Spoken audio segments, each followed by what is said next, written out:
Goffstown School Board meeting and Budget Committee meeting. I'll call the school board meeting to order at 6:03, I will call the Budget Committee to order at 6:03. and we need to stand and say the pledge.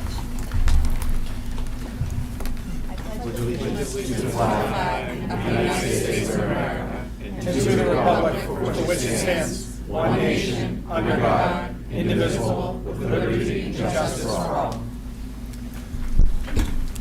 All right, thank you, everyone. So just a quick reminder for those watching at home, we are starting our budget presentations tonight, and we'll finish up tomorrow night. So we have the Budget Committee here along with the school board.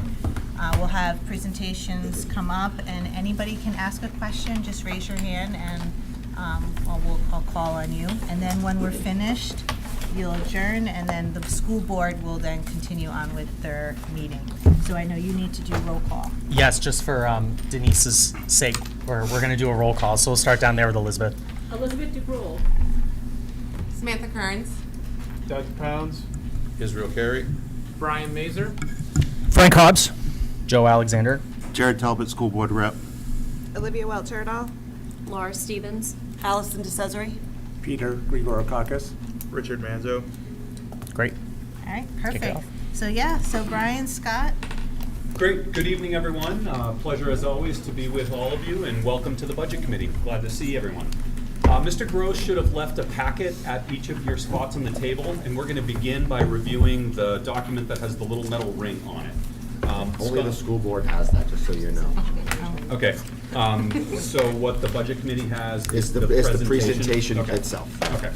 And they'll get their materials when the school board sends the budget Correct. to It's the a lot, budget. a lot of times there's changes made, and then Okay. we give them the revised. Okay. So we're going to start with the PowerPoint slides that look like this that everyone should have. So we're going to begin tonight with an overview of the budget, and then we'll move on to the district lines. So Mr. Gross and I are going to do this just in tandem together. Just as a matter of formality, can we turn off certain lights in front of the It's funny you asked that question, Mr. Talbot, because before the meeting, I was trying to figure out how to turn the lights down. and it got very dark. And it got very dark in here. So with the new lighting and our ability, I'm not entirely sure if we can dim just that light now. We can dim everything. And it could be that they're just trying to program it, because they are literally putting these things in this week. So no, unfortunately, we can't do enough. that. We did try though. Thanks, Jared. Okay, so continuing on. Slide number 2 is an overview of the timeline. So this evening, we will do presentations. We will all be here again tomorrow evening at the same time at 6 p.m. And then next week, on the 15th and the 17th, the school board will continue their budget reviews. And we would be looking for the school board to approve or adopt the budget on or before October 21st, with an anticipated deadline of October 28th to send the budget on to the Budget Committee.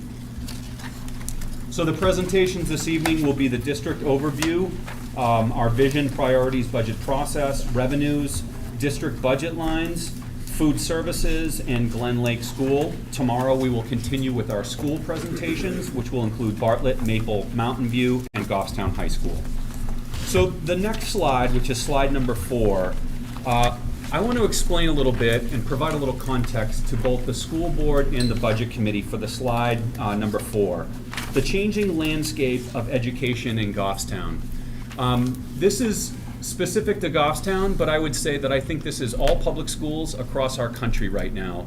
And the challenges that we're experiencing in our public schools right now are fairly significant. We continue to deal with significant behavioral issues, including young children. We continue to have elementary kids that have significant behavioral dysregulation. We continue to have mental health challenges across all of our schools. And when I tell you that we spend an extreme amount of time supporting the mental health of our children, that is all staff, all administrators working with kids every day. Our kids really are struggling from a mental health perspective. School safety, well, this week was a great example of that. So people are likely aware that we had a threat written on a bathroom wall at Mountain View, and that essentially takes multiple school administrators offline for quite some time to do the investigation. So the amount of time and attention that's needed to evaluate any and all safety threats from our school administration is a significant focus for us. School funding, it's probably an old thing for people to hear me complain about school funding, so I won't complain, but I will say we continue to be challenged. So from a funding perspective, the majority of our funds continue to come from our local property taxes, despite the state having a constitutional obligation to provide an adequate education to all children in New Hampshire. Newer teachers. So one of the things that we've had as a challenge is, in the past, if we had teacher vacancies, depending on what the role was, we could have a couple of applicants for, say, a physics or a science teaching position, but a couple of years ago, if we had an elementary teaching position, it was not uncommon for us to get over 150 to 200 applications for an elementary teaching job. I've got jobs right now that I can't fill. So the landscape in terms of our ability to recruit and to retain staff is a significant challenge for us. And when we're hiring staff, we sometimes are in a situation that we have to hire someone who is an uncertified teacher. Those uncertified teachers take a lot of time and support to make sure that they have the instructional strategies and classroom expectations that we expect of all of our teachers. And the last one on this little diagram on the left says culture wars. What do I mean by that? Since the pandemic, we have seen more heightened political attention focused on schools. So during the pandemic, it was mask mandates, COVID expectations, vaccine clinics, etc. And it's morphed into challenges around books, what schools have in libraries, who's playing on what sports team, who's using what bathroom. And I want the budget committee to understand, the school board understands this acutely, that our role is to be apolitical. So as your superintendent, I am not a political person. I don't engage myself in political activities, although I do periodically complain about school funding. I do see that as a nonpartisan issue, though. But it's important for the committee to know that we do not get involved in politics. Our role is to be neutral and apolitical, but all around us, there's a really heightened awareness around the politics of school. On the right-hand side of this little graphic, leadership succession planning. So the school board is also acutely aware of this, and I want the budget committee to be aware. Our leadership in many of our positions, our senior leadership, we're all getting kind of closer to the retirement age. So all of your school principals and certainly your superintendent, some of your other key leadership positions, we have anticipated timelines for when people are looking to retire, and we're doing our very best to make sure that we are appropriately going through succession planning, that we're training teachers to become administrators. This year, we had a great group of teachers that moved into leadership roles, and we will continue to do that. But it's an important part of our operation that we're trying to have a really thoughtfully designed succession plan so that we have the key people we need in the key roles. Because if the budget committee is not aware, in addition to having a difficult time finding teachers now, finding school administrators is also a challenge. So we've done our very best to plan for that and to have anticipated timelines that we can kind of count on. Aging school buildings. The buildings in the Goffstown School District are probably the most valuable asset the taxpayers of Goffstown own. And all of our buildings are getting older. Even Glen Lake at this point. It's kind of hard to believe, for some of you that worked on the program, how many years it's been, but even that school is starting to show its age. The good thing is we're not carrying any bond debt, so we don't have bond debt with the exception of our lease purchase that we're working through.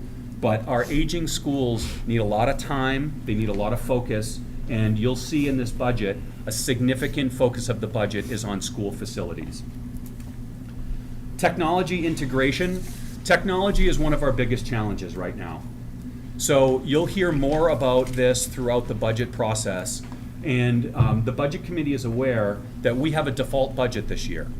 And unfortunately for us, there were a number of key programs that were built into the proposed budget last year that ultimately the voters did not support. So some of those key technology programs had to carry into this year. So you'll hear and see more about the role of technology and our need to come up with a very thoughtfully designed funding plan for our technology needs. New housing, we continue to be challenged by anticipated developments. So the school board is acutely aware, I'm sure the budget committee is aware as well. There's a big development going in on Bog Road. We anticipate that having a significant impact potentially on our elementary population, and we're very nervous about that. There are other developments that are also in the queue, so our growth at the elementary level is a significant challenge and concern for us. So I could kind of keep going on this one slide kind of at probably for quite a bit longer, but I wanted to show and to point out that the landscape of our public schools is changing and has changed.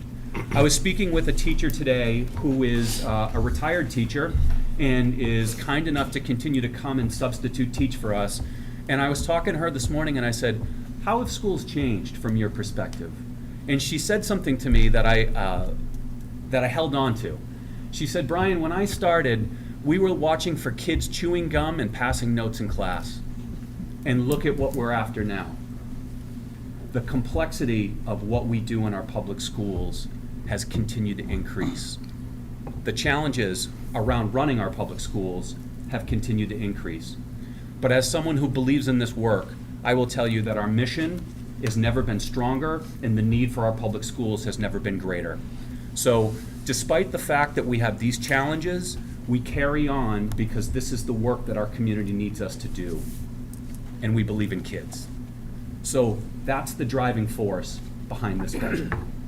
Our belief in kids and the programming that we want to bring to our kids in Goffstown.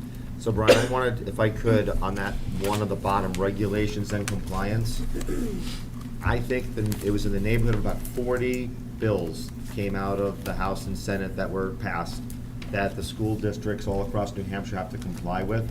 And they range from athletics to something just as simple as a student ID, but all of those had to get distributed to administrators throughout the district to make sure that we comply with that. And some of them are very easy, and it's asking the company that takes the photographs to include a hotline number. That's a relatively easy one. Other ones require policy changes. It's or curriculum change. It's big.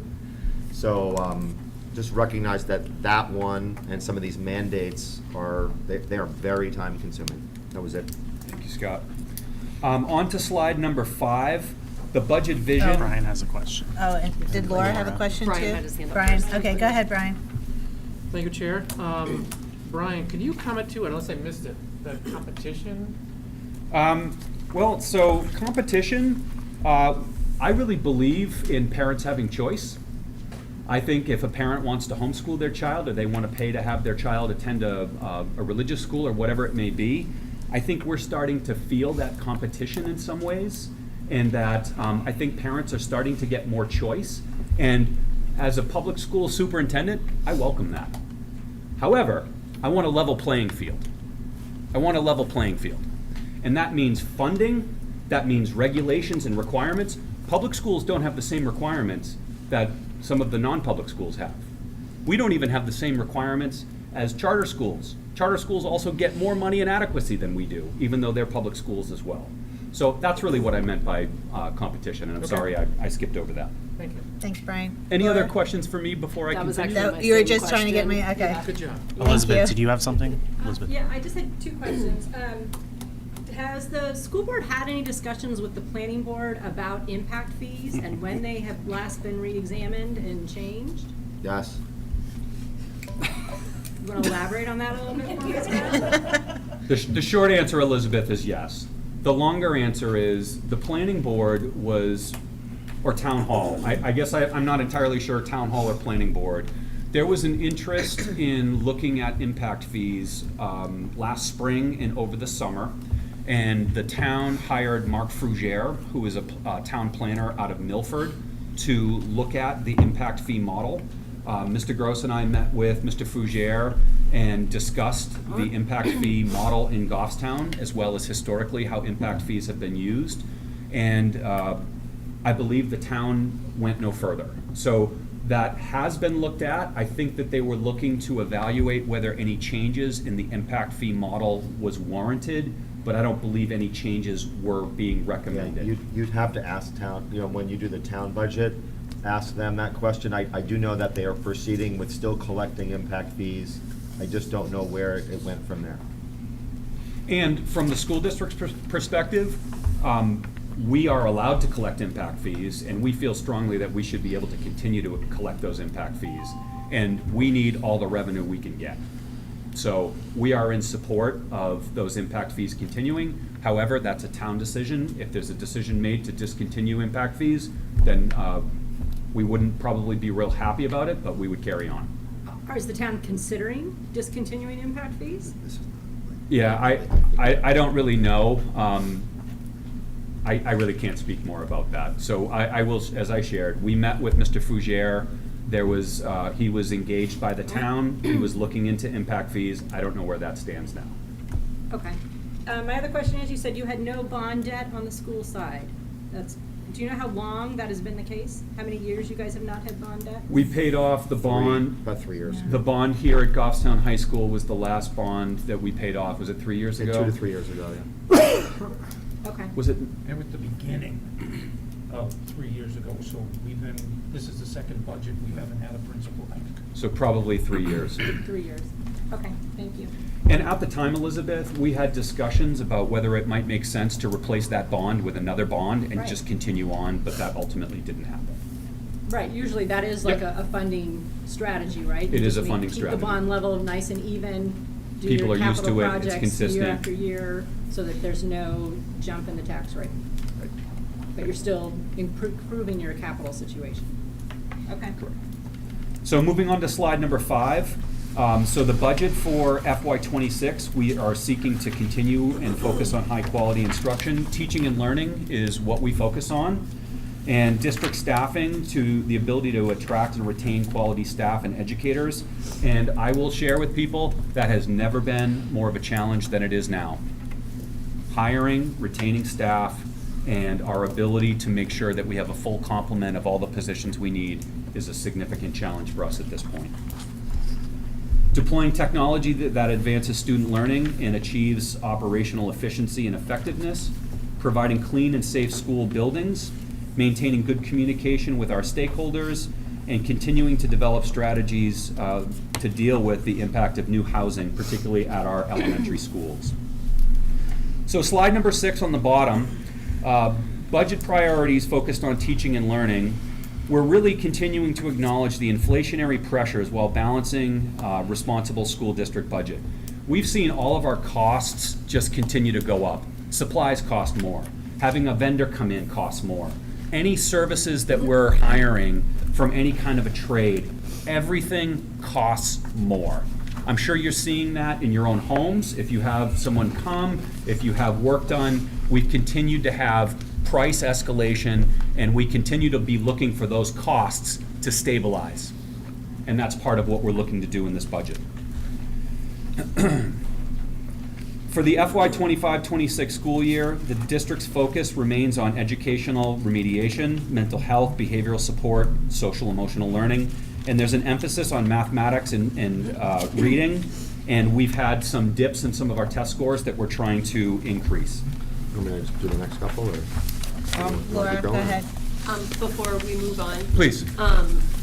Just so everyone, I know watching at home and everyone knows, can you speak a little to what might be helpful or what you wish for when it comes to attracting and retaining the quality educators and staff that, currently it seems more difficult to do? Yeah, I think that's a great question. The first thing is you have to have a good contract. So our 2 contracts in Goffstown, we have 2 union contracts. We have one with our Teachers Association and we have a second with our Support Staff Association. We need to have good contracts. So we need to have wages that are competitive. We need to have the ability to attract. We're never going to be the highest paying district, and we're not trying to be, but we want to be in the middle of the road and we want to be competitive. This past year, we had a number of teachers that we lost to a neighboring school district, and they left because they were getting between $8,000 and $10,000 more. So $8 to $10 grand, people aren't loyal. So what do we need to do? We need to have a good contract. The second thing we have to do is this has to be a community that people want to work. This has to be a community that people see the Goffstown community values public education, they support their teachers, and they support their kids. So if you want to attract and retain teachers, have a good contract, and have a good community that values and supports public education. Great, thank you. Thank you. Go ahead, Frank. Thank you, Madam Chair. Ryan, could you just elaborate on dips in the test scores? What kind of dips in the test scores? How We're has going it to get been into it a compared? little bit, and when Mrs. Kohler presents, I think we'll probably have her speak to it a little bit. Okay. But you'll see a little later in our presentation, we have our big achievement document that we're going to show at the end, and all of those scores are online. So Okay. Frank, the short version is across our schools, and I would look to Mrs. Kohler to correct me, we're right at or above the state average on pretty much all the standardized metrics. But what you'll see in Goffstown is our per pupil cost continues to be a fraction of what it is in the rest of the state. So we believe strongly, Frank, that our return on investment is strong. We're not spending a lot of money. We're really not, but we're getting good outcomes. And increasingly, I've said this to the school board over the last several years, and I'll share this with the budget committee. In terms of our per pupil cost, I gotta tell you, I'm not real proud of it. I used to be. And I feel like now, having one of the lowest per pupil costs in the state is really not something to be super proud of. I'm proud of using money responsibly. I'm proud of having a good quality product at a reasonable price to the taxpayers.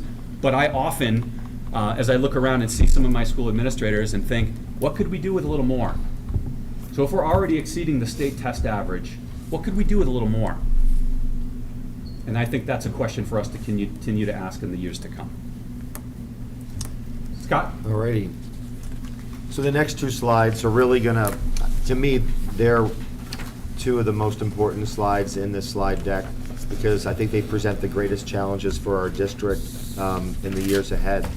So information technology, integrating that into our curriculum, making sure that we have end user laptops and servers and all the back end, the security. It's costing more and more every year. Our vulnerabilities increase just like any private business in terms of people trying to hack into your systems. It seems like every week you're seeing something on the news about it. So we have these three S's, stability, sustainability, and security. You know, in terms of our stability, we need to proactively replace a lot of our IT infrastructure, both the end user, a laptop or a tablet, iPad, but also servers and we have Wi-Fi, et cetera. So that's a biggie. Having a consistent and predictable replacement cycle, and that cost is also mission critical. One thing that I think we have them here, that Promethean board over there, they're in almost every classroom, and those were purchased a while ago. They're going to need to be replaced as well. So what we're seeing now, and I think the complaint that I hear from our schools is the downtime associated with technology that's failing or that needs to get repaired or swapped out, and it's impacting our delivery of education because our IT equipment is kind of on the older side. IT security is something that I will candidly say it's probably one of the top 2 or 3 things that I worry about most as the business administrator, simply because of the vulnerabilities that municipalities and school districts have. Protecting data, protecting privacy, very, very important. We are instituting, multi-factor authentication and other tools that will hopefully deter people from trying to hack into our systems or to make us vulnerable, but nothing is ever foolproof. So whether it be firewall protections, et cetera, training is another biggie. So even those things, when we say training, 2 or 3 hours of training for staff, and you add that up amongst all the staff that we have, it's a considerable time and effort and cost associated with that. So you'll see this as a theme in our budget later on. But it's more than just a theme. This is a multi-year theme. Right. So one of the things that I want the board and the budget committee to know is you're hearing about this for FY26. you're gonna hear these same issues in FY '27, FY '28, and FY '29. This is a multi-year effort for us to be able to build appropriate funding and support into the budget to support our technology needs. This is gonna take us multiple fiscal years. We're not gonna try to do it all at once. We're very mindful of the fact that we're on default this year. We were very mindful of what our budget growth would be and the percentage of increase. So there is a lot more that we could have put into this year's budget, but we didn't. And I want the board to know that this is going to be a multi-year focus. And I will say that Doug Totten, who is the Assistant Business Administrator, who will be the Business Administrator next year, he is working, one of his projects is working with Steve Bourget, our IT Director, on this short, medium, and long-term IT plan, because it will be, there's a cost to it, and it needs, just to be, almost formulaic in a way in terms of when we replace, how much it costs, so you'll see more of that in the years ahead. Facilities is the other one, and I think this is one where I think we should clap our hands a little bit, at least the school board should, because we've accomplished a lot. These lights in here are new, but we have tackled a lot of the projects that have been on our capital improvements plan. And a lot of that was due to the capital reserve fund. And so those are, these projects are done kind of, proactively, which is great. But what we're seeing in the budget is that our maintenance costs are going up. So as the superintendent mentioned, the vendors, whether that be plumbing, electrical, you name it, they're charging more to do repairs and maintenance in our buildings. We do have a couple of maintenance folks, but some of these things our maintenance folks cannot do. So with that, like fire alarms and HVAC, there's some of the things that we use vendors, and those costs are going up. Same thing with facilities repairs. There's no exception there. You're going to see that the school board is going to be discussing a Mountain View Cistern project Phase 2. We did Phase 1 a couple of years ago, and we're going to be looking at completing that next summer. So there's downtime associated with Mountain View because we can't have a non-sprinklered building, but we're looking to do that using a CRF. So when we talk about capital reserve fund and the deposit, spoiler alert, you'll see that, but it's going to be kind of earmarked for that cistern project. And lastly is the grounds. So if some of you have been to Mountain View recently, you'll see that we've been doing a lot of brush cutting and tree cutting, and we're trying to do that at all of our schools, but Mountain View is one of our greater challenges. So you'll see a little bit of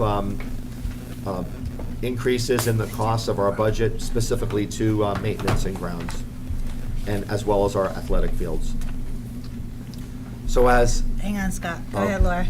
Thank you. You're welcome. I don't know if you're gonna talk about it specifically later, but if not, can you touch on the CRF, what that's used for, how much is in it, We we'd are- like to see it, you're gonna get to it we are later? going to do that a little bit later. And if there's any unanswered questions from that, you let us know. In the packet that the school board has, and you will get that exact same packet, just amended, we have included a history of the CRF, when there were deposits that have been made based upon voter approval, and then the projects that have been funded through that CRF. So last year, Mountain View, we did the cafe replacement tables, we did the gym, the locker rooms, et cetera, so. Okay.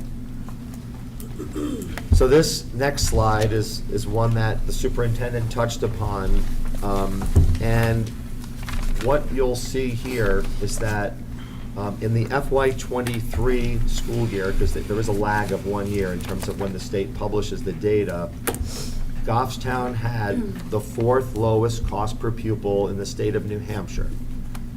The 3 districts that were lower than Goffstown did not offer or provide both elementary, middle, and high school services, or schools.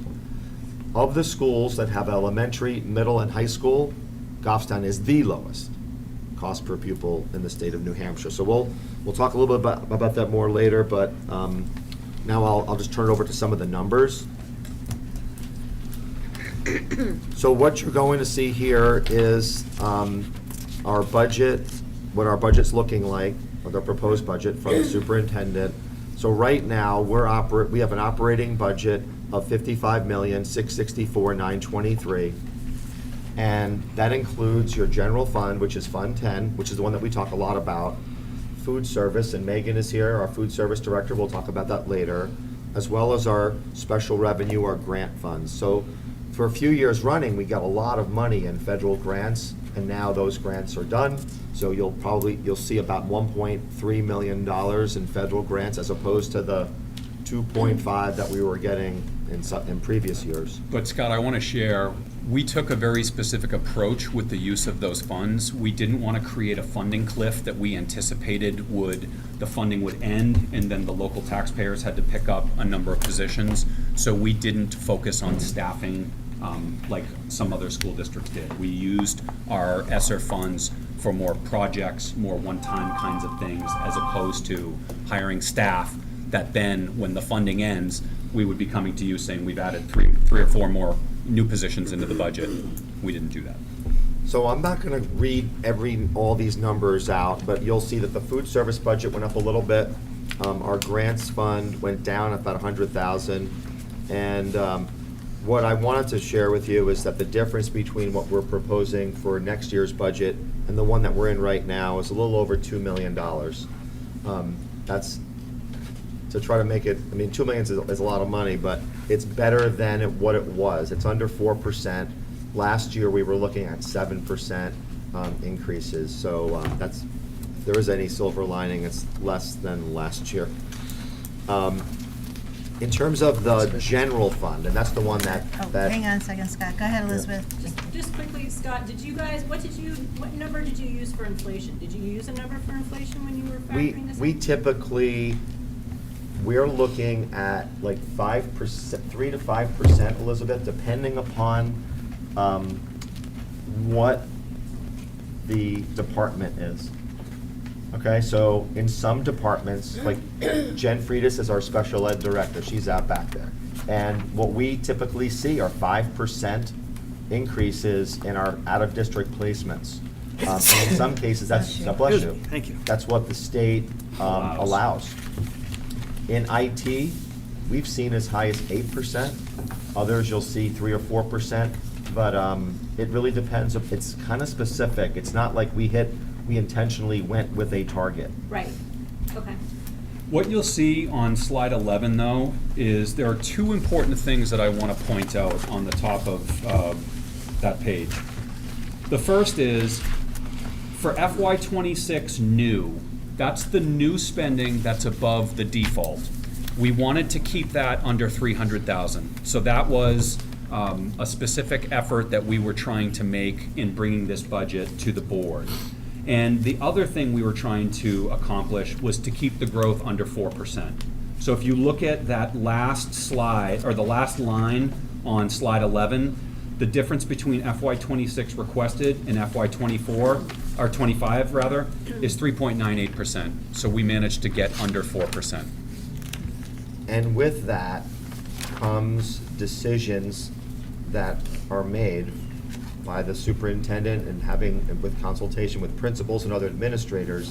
And we'll talk also about the things that are not in this budget. And some of the things, we do list some of those out, positions that were requested that we did not include in the budget. So just to try to hit those, I don't know. Targets. The targets, I don't know if that's what Elizabeth was referring to perhaps, but, Yeah. so that's kind of where we're at there. The number that $1.8 million, that would be your default budget. I'm gonna go over the default budget calculation. We do it every year, but it has to comply with New Hampshire statute 4013, and you remove one-time expenditures. We do include special education costs. Often they are mandated by law. Same thing with transportation. So there are things that are mandated by law that get included with the default. Then there's others that I guess you could say are subject to interpretation. Propane and electricity, we have not historically, at least since I've been here, have included them as part of the default. Many school districts, there is a ed regulation that states that it is the obligation of the school district to provide safe and heated or, facilities, et cetera. They view that as a mandate. We haven't done that. But I wanted to share with you that different business administrators and superintendents and school boards do that.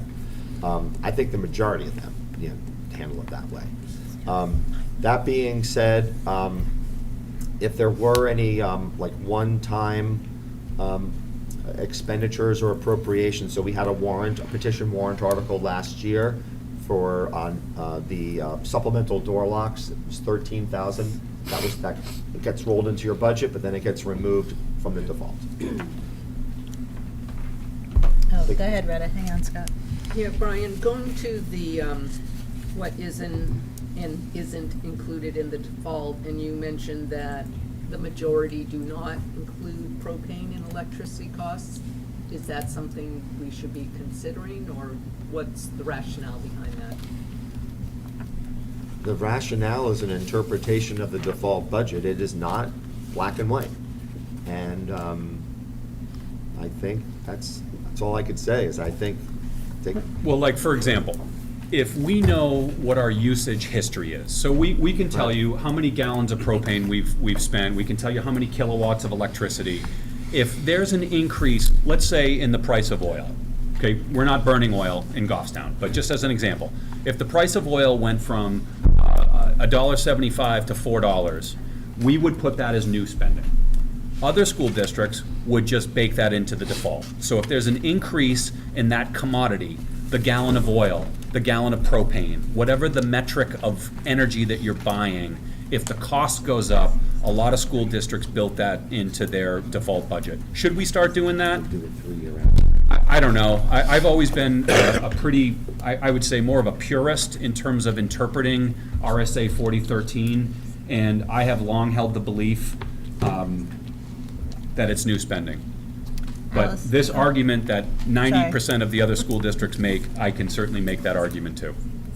Allison had her hand up. Is there an extensive process to change the way we did our Nope. default budget? No, so Nope. you could just put it in if We could that's just what do you it. chose? Yes. Okay. Yep. Speaking of power, can I take the power back from you? Yeah. All right. Just don't want to run into any issues, Yeah. All right.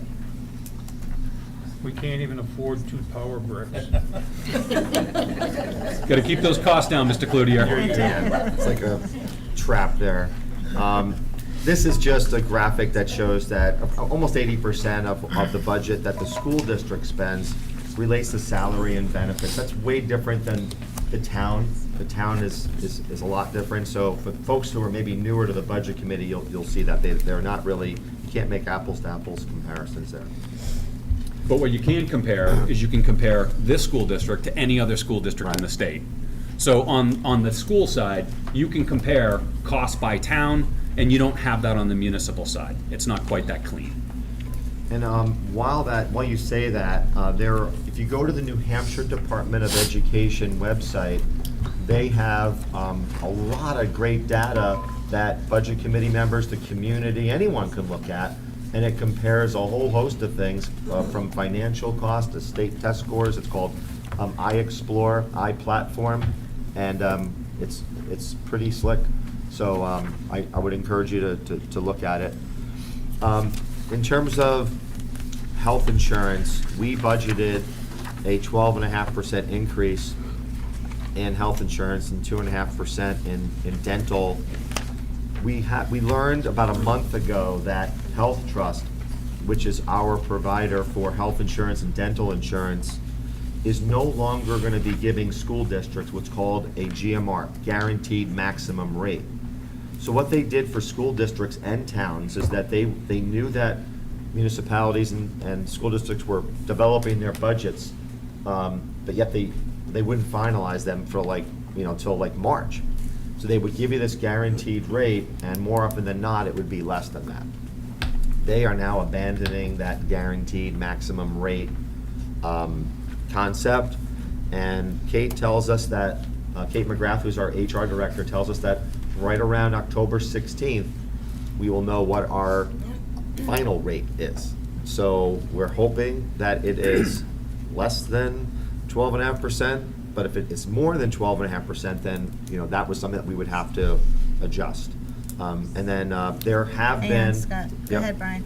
Well, Scott, could you comment, wasn't last year, was there an increase in health insurance by 14%? No, it ultimately ended up at slightly under 10. Okay. So we got the guarantee at 14. Okay. It ended up being a little under 10, and then that was reflected. So in this budget, we probably have about, don't quote me on it, about $300,000 of health insurance that will not be spent. That's because Yeah. it was something that we went with the GMR as we were given, then when they gave us the rate. And that's our philosophy, is that we don't transfer monies on those types of situations. Yeah. Do you have Another- another Well, follow-up like, question? For me, it's just, there's a growing trend, what concerns me, and I think employees want health insurance, but there's a trend where this is not sustainable. If it keeps on growing at this rate, that's very We agree. disconcerting. Very disconcerting. Well, my comment actually feeds into that. I mean, Brian, when I was on the budget committee back in 2011 or 2012, we were also looking at 12 to 14% increases every year in health insurance. It's unbelievable. I don't think it's a new trend. I don't No. think it's going away. I think it's been going on for a long time. And you're right, something's got to get done. Yeah. But the Goffstown Budget Committee can't do it. It takes, No, I know. it takes something bigger to do it. Yeah. But yeah, it really. That would be a good project, though, if the budget committee could just go ahead and fix, the insurance, cost yeah. override on insurance. Good luck. Did someone We're have their pulling for hand you. up? Laura did. All right, go ahead, Laura. Thank you. So I understand the rate you can't do anything about, but when you do budget for benefits, do you budget that hypothetically any employee is going to go for like the highest or the most? No, so. You know what I'm saying? Yeah, so we don't have any new positions. So there are a couple of new special ed para-educator positions that are in this budget, but there are no new teachers. Okay. But let's say, for example, let's say we did have another math teacher, for example. We have to assume a health insurance plan with that. And usually, I think we typically, we use a two-person plan as the, kind of like the placeholder. Okay. Because if we hire, a new kind of young teacher, it might be a single plan, but if we hire, somebody who has, a family, then we're buying a family plan. So usually, we use that two-person plan as kind of but this year, we don't have any new positions. Allison, go ahead. Do we fully cover the health insurance plans, or Do what? do we fully cover the health No. insurance plans? No. No, the employees pay as well. And it's important for the budget committee to know that our two union contracts, health insurance is part of that. Okay. That's stuff, right. Peter, go ahead. Scott, were you saying we get the actual rate for the following year sometime in October, so we'll have that number? Is that what you said? Moving Yeah, forward. now, like. Yeah, so yeah, moving forward, that was Kate- not the case last year. Right, right. When did we actually get the number for last year? I don't know. But it was after October. It was after all of that. Okay. Yeah. So when did you say we'll get it this year? She said Like in the next week or two. October 16th, they're meeting. So will that be reflected in the October 28th budget? In what we give you, yes. Okay. Yeah. Thank you. And hopefully it'll be Sorry. to the good. It's hard to say. All Yep. right, go ahead, Joe. What percentage of SAU 19 employees take advantage of health insurance? Roughly. I don't know. It's fairly high, Hi. fairly high. Yep. And not all qualify, because you have to work, I think it's more than 30 hours. Okay. So not everyone qualifies. But it's also important to know, for example, for our special education paraprofessional positions, a lot of people are working for the insurance. So these positions don't pay a lot of money, so a lot of the people, they're working for the money, yes, but the benefits. That's good. Yep. Dan? One thing that I didn't hear, that from the question that was asked, we budget health insurance based on the current sitting employee and what they are taking. Correct. So if they're single, they happen to get married during the year, maybe they want to get a family plan after, then they're eligible to ask for that, but we may not have budget for it. Right. That's correct. Yeah, We thank you. budget for known people, known plans. Accurate. Thank you, Dan. Then the last one here is on the New Hampshire retirement. We saw very minor decreases in the rates for 26 and 27. It's not worth, it was like 0.2%, 0.2%. It was pretty low. Of 30,000 or? I think it's gonna be like 30 or 40 grand less than what we're currently paying, so it's not huge. Which is better than what we've seen in the past. It is. So this last slide, from in terms of the overview, in terms of energy, we do try to be proactive with that. This project that we did over the summer and into the fall, in terms of, we call it the EMC project, they're the vendor that we used. We did heating controls at our elementary schools. We put in new boilers here at Goffstown High School, LED lighting, which is what you're seeing here at all of our schools. So we're hoping to realize some savings there. Propane is our energy of everywhere, right? We Except no for longer, Bartlett. except for Bartlett is on natural gas.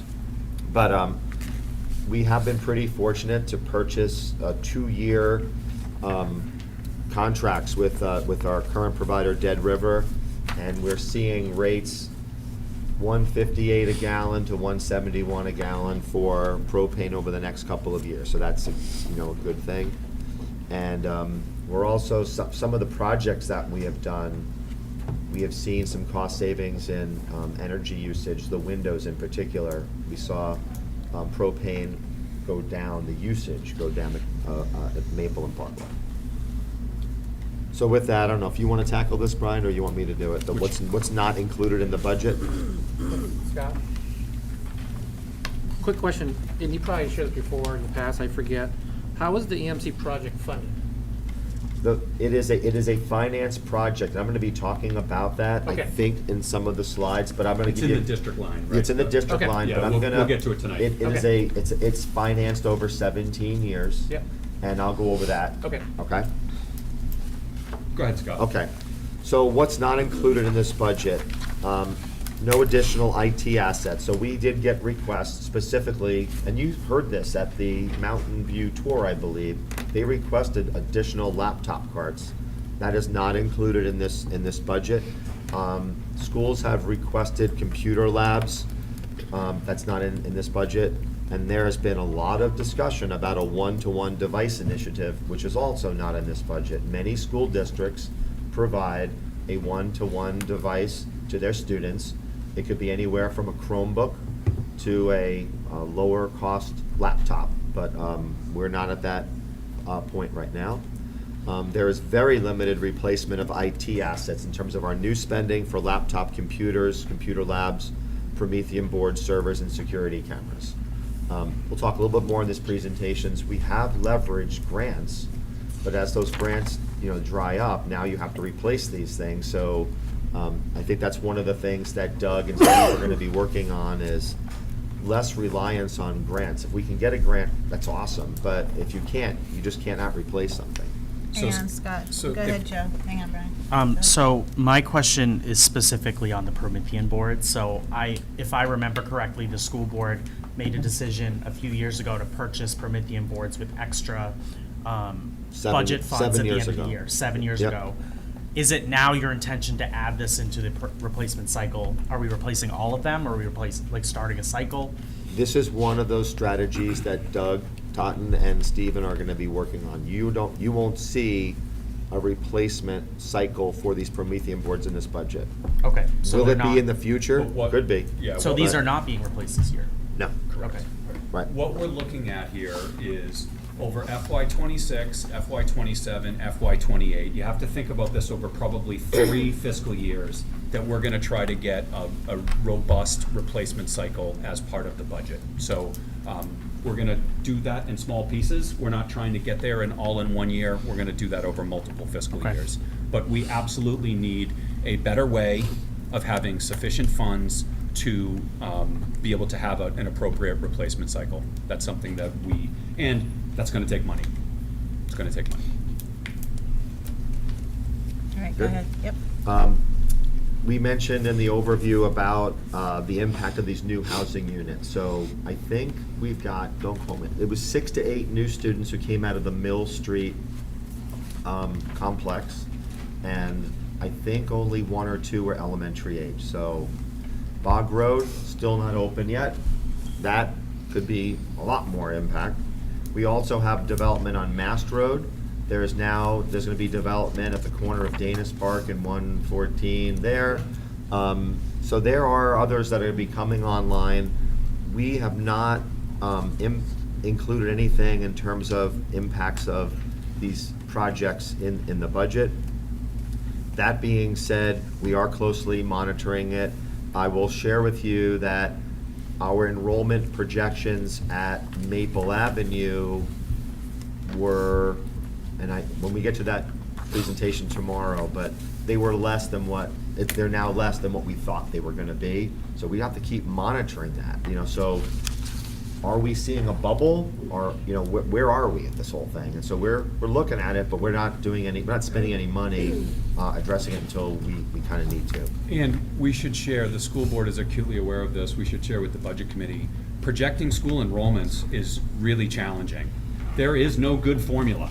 There is no great input that if you have this number and this number, you put it in and your school enrollment's gonna be this. It doesn't work that way.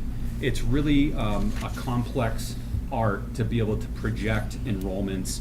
And so, for example, the Bog Road is a great one. Is that gonna give us 5 kids, or is it gonna give me 50 kids? No idea. And then, if it's 50 kids that are spread out over multiple grade levels, I might be okay. If it's 50 kids spread out in 1st, 2nd, 3rd, and 4th grade, I got a big problem. But we have no ability to know what that will be. So I could have come to you this evening and built in a couple new teaching positions and said, we're anticipating increased enrollments. Here's what we think it could be. We didn't do that. And part of the reason we haven't done that is we do know that we have the 5% contingency fee fund if we needed something as an emergency, like an additional teacher. And lastly, the staffing in terms of new spending. We have repurposed some positions. What you're gonna see at Mountain View in particular is this bubble from the elementary is now going to Mountain View. So we have moved some positions from Bartlett, which has seen a decrease, to Mountain View. You'll see that reflected in the budget, but for the most part, there are no new staffing positions. And I'm gonna also, in this next slide, you'll see these are some of the positions that were requested. And this is what our HR director provided me. If for some reason I missed one or two, I apologize. You might hear that from the schools when they do their presentations, but I know that it was a half-time teacher interventionist at Glen Lake School. An IT help desk technician to assist students. Believe it or not, we've got a lot of kids who need help with resetting passwords and, all these different issues that they have, and having people who can help them with that is, critical when you have a lot of devices. There was a request to add more hours for a custodian at Mountain View. That was declined. Math teacher and a world language teacher at Mountain View as well. And then there were 2 technology integration specialists, which we also did not include in this budget. So now I'm going to talk to you a little about revenues. And we do spend a lot of time when we talk about the budget about the expense side, but we don't talk a ton about revenues, which are kind of important. So we do get a lot of revenue, it's around $8 million from New Boston, and it can fluctuate depending upon the number of students that they have, but we do anticipate slight increase in the tuition from New Boston. In terms of adequacy, we are on a biennial budget, so as of now, we've budgeted a little over $7.8 million of adequacy, a little over $3.2 million in SWEPT, which is state aid. That state aid, for those who are new to the game, is raised locally, stays here locally, it never goes to the state. The state doesn't cut any district any money. It's how they, I guess, fund it, or I don't know, it's kind of like a shell game, I think, but so in total, we're going to get a little over $11 million in those revenues. Investment income, with the rates that are out there right now, we've seen pretty darn good investment income on the balance that's in our checking accounts, as we do have interest bearing checking accounts. And those, we're projecting that to be around $80,000. It's hard to say because now the Fed changed lowered the rate, and with that, we'll see decreases in the interest rates going forward more than likely. Now my favorite topic, and Jennifer knows this because we talk about it all the time, is state education aid, projected that at 425. So I know that I've said this in all the presentations that I've done before about when we have a substantial placement cost, an out-of-district placement, the state provides revenue or reimbursement to school districts for these bigger type cases. We have some students that might be $50,000 to $75,000 for an out-of-district placement. We have others that are $100,000, $120,000. We have some that are $450,000 to $500,000. The state has a formula, and that formula basically states that if it's over 10 times the cost of an education, which is around Well, $20,000. the first part The first part is 3.5%. 3.5, right. So if it's 3.5 times the state tuition average, then we become eligible for the state to reimburse us. Right. When you get to the 10 times over, they're supposed to pick up the full cost. So there's this window that you don't get any money, and then you start to get money, and then they pay for the whole thing. But you'll see on the bottom of slide 19 that Scott noted, in FY24, the state of New Hampshire only reimbursed school districts at a rate of 66%. So of all the money in the state, based on their own formula, they only funded it at 66% because the costs Right. were larger. So what happens is that special education aid is funded at the state level, and it's funded just like we oftentimes on the school district side say, oh wow, we have to budget, 18 months out. The state has to budget for these revenues 2 or 3 years out. So there was $32 million roughly that was allocated for special education aid. It was $52 million of actual submissions of cost, thus the 66%. But what does that mean, though? That That means- means that we're getting less revenue. Right. So once again, the state continues to downshift the cost to the local community, and this is just another example of it. This is death by 1,000 cuts. Go ahead, Caroline. So earlier in the presentation, you had mentioned concern for overall significant behavioral dysregulation and just mental health of students in the district. We've talked about different projects going on, more kids coming in. Over the years, are you seeing an increased cost in special ed in general? We are. And so with the state not being able to fund it at what they've said they're going to be able to fund it, reimbursing less over time, our costs are going to go up. We don't expect the state to continue to sustain that. So in the long run, our costs are going to be going up for Correct. special ed amongst other things within the district as well. Yes. So I think just something to sort of pay attention and highlight And it's to that. And it's important to know, special education is required by law. This is a federal law. But let's look at what the federal law says. In 1975, this law was passed, and the federal government at that time committed to spending and covering the cost of about 40% of the cost of special education. Well, that's never happened. So since 1975, that promise has never been realized, and special ed costs have continued to go up. The mandates, and the entitlement, this is an entitlement program, these families and children are entitled to these services, just continue to get more and more expensive. Go ahead, Laura. Thank you. Can one of you speak, the word on the street kind of tends to be like, it doesn't matter if we pay for it locally or if like the state pays for it because it all comes from the same people anyway.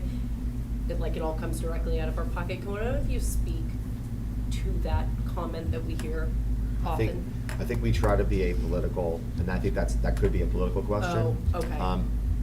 I think the fact remains that in the case of special education, again, in fairness to the state government portion, I'm sure that once they know that they've got $52 million,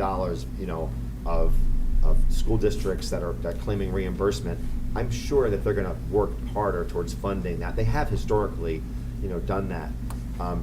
The issue of it becomes taxation and which dollar you're going to pull that out of which pocket, and I think that is a political question. Okay, I didn't realize that. And it ultimately, it's either coming from, and you'll see this on the next slide, so it's a good segue, right? So, in terms of the state piece, that's that 50, this is last year's, the budget that we're in right now. 57% of it is coming from the state, okay? But then if you look, I'm sorry, for the local taxpayer, if you see that, you know, the problem is that you're gonna have to pull money from some source. And the reason why we don't wanna get into it is because then you start getting into like, what other taxes are out there, and that's not our, the law says that there's an obligation to fund education. How it's funded is not for the superintendent or myself to say. Sure. I think why I asked is because it is confusing. Like, the general public doesn't necessarily know how this all works and No, filters they down. really don't. And it is. And I wish there was like a clear black and white explanation that someone could give that would give just more clarity overall as to like where funds come from and where they go. There are a lot of ways to pay for public education, and other states do it differently. New Hampshire is, probably not surprising to anyone, a little unique. But we do get among the lowest funding in the country. So it's safe to say on this slide, I'm sorry, Hang on one Dan. second, Scott. Go ahead, Elizabeth, and then Do we Dan. know what the impact of the educational, those funding accounts, what? Education freedom accounts? Yes, Yes. thank you, I was forgetting what the F stood for. Minimal. Well, there's no oversight. So, so first of all, I'm Well, there's not no oversight, Brian. There's Department of Ed oversight. Right. No. Like, he- so just to, I the mean, commissioner there is said some very oversight. publicly that he could not judge whether those schools were meeting their requirements or not. I Yeah, I think this is another Anyways, we I wanna wanna know stay what the away from. impact is on this district. Do we know what, Yes. do we know what the district, what It's the in, impact? it's in the board's packet. You mean, but she, I know you what mean she's in terms of asking. how many kids Yeah, I are think there's 8. accessing I education think there's freedom 8. account? It's not significant. Okay. And yeah. So on this slide, Yeah, All one right, more hang note. on. So we're done. Go ahead, Dan. So correct me if I'm wrong, but our anticipated revenue in FY '26 is gonna be based on our expenses for special education in FY '25. yes, sir. So we're always a year behind. A year Always. behind. So when we're talking about budgeting, the budget process is in full swing at the state today. The legislature will take it up in the spring, late winter, spring. And they don't even know at that point what the current amount that's being spent is. So that's even worse than what we were talking about before. They're 3-4 years behind, knowing what the actual costs are. 3 at least. Yep. All right, go ahead, Joe. So, And then Frank. I'm gonna put on a different hat. Part of the funding that has come from the state, and I hope that you can admit this, is that the state has given more money than it historically has in the past, based on this current budget. Yes, but Yes. not much more.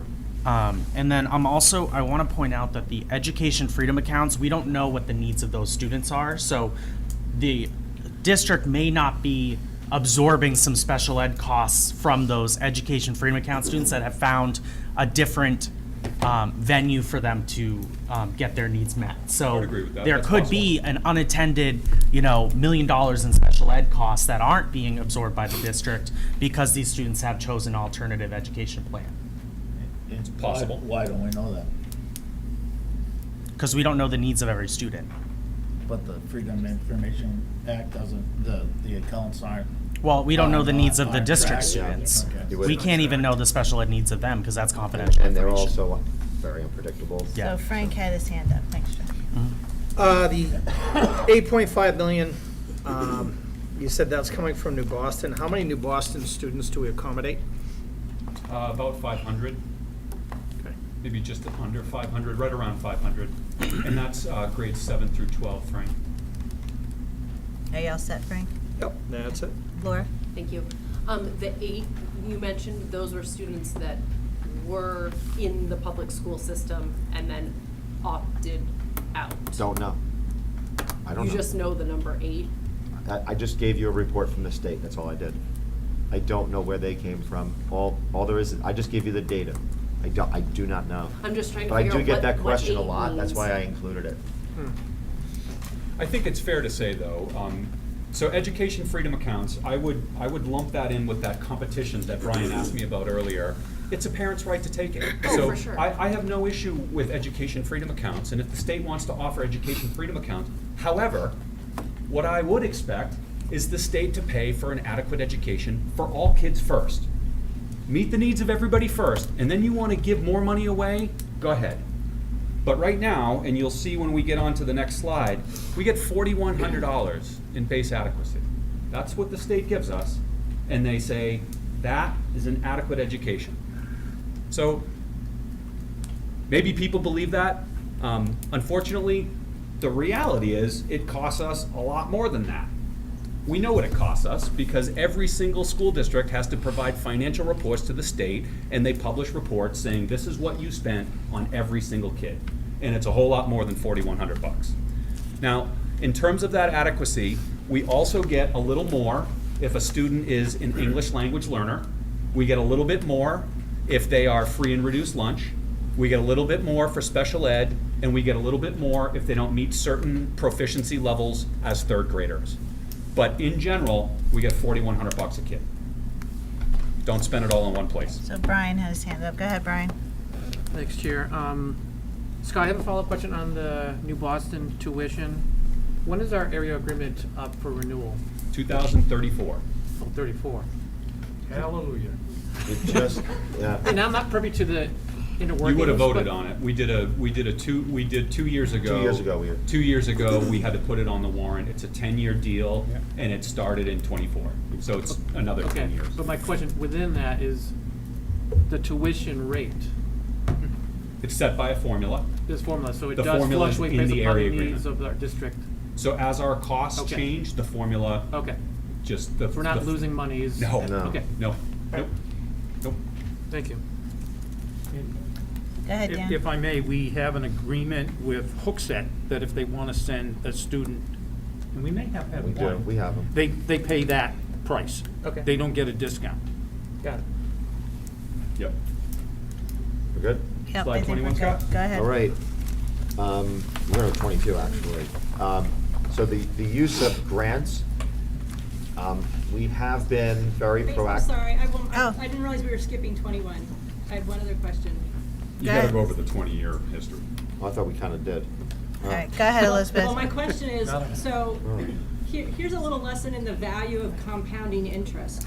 The note at the bottom of the slide talks about 1 to 3% each year over the last 20 years. But what should that number for the base adequacy per pupil, what should that number have, what should it have been if you had factored in inflation from the 2004 number? Well, I will say this, is that, again, trying to stay apolitical here. This is being litigated. There's been 3 or more lawsuits over the last Conval 1, Conval 2. 20 some odd years. Londonderry, Dover, The last lawsuit, which was last year, I believe it was right around $8,000, a judge determined the adequacy to be around 8,000. Please don't quote me on that number, but it's I close think enough. it's around 9. Okay. So right now it's at 4182. So I think that gives a little bit of perspective. The bottom line here is that we're in a state where, as you can see, there are competing interests for state funds. You know, there are other things like health and human services and transportation and bridges and all the other stuff that where those dollars are competing for, as well as education. Those monies are not flowing to education as many other states do, who have other tax structures. That being said, the burden then falls upon the local taxpayer. So if you're seeing costs that are going up, and over the 20 years, they've gone up a little over 3.2%, I think.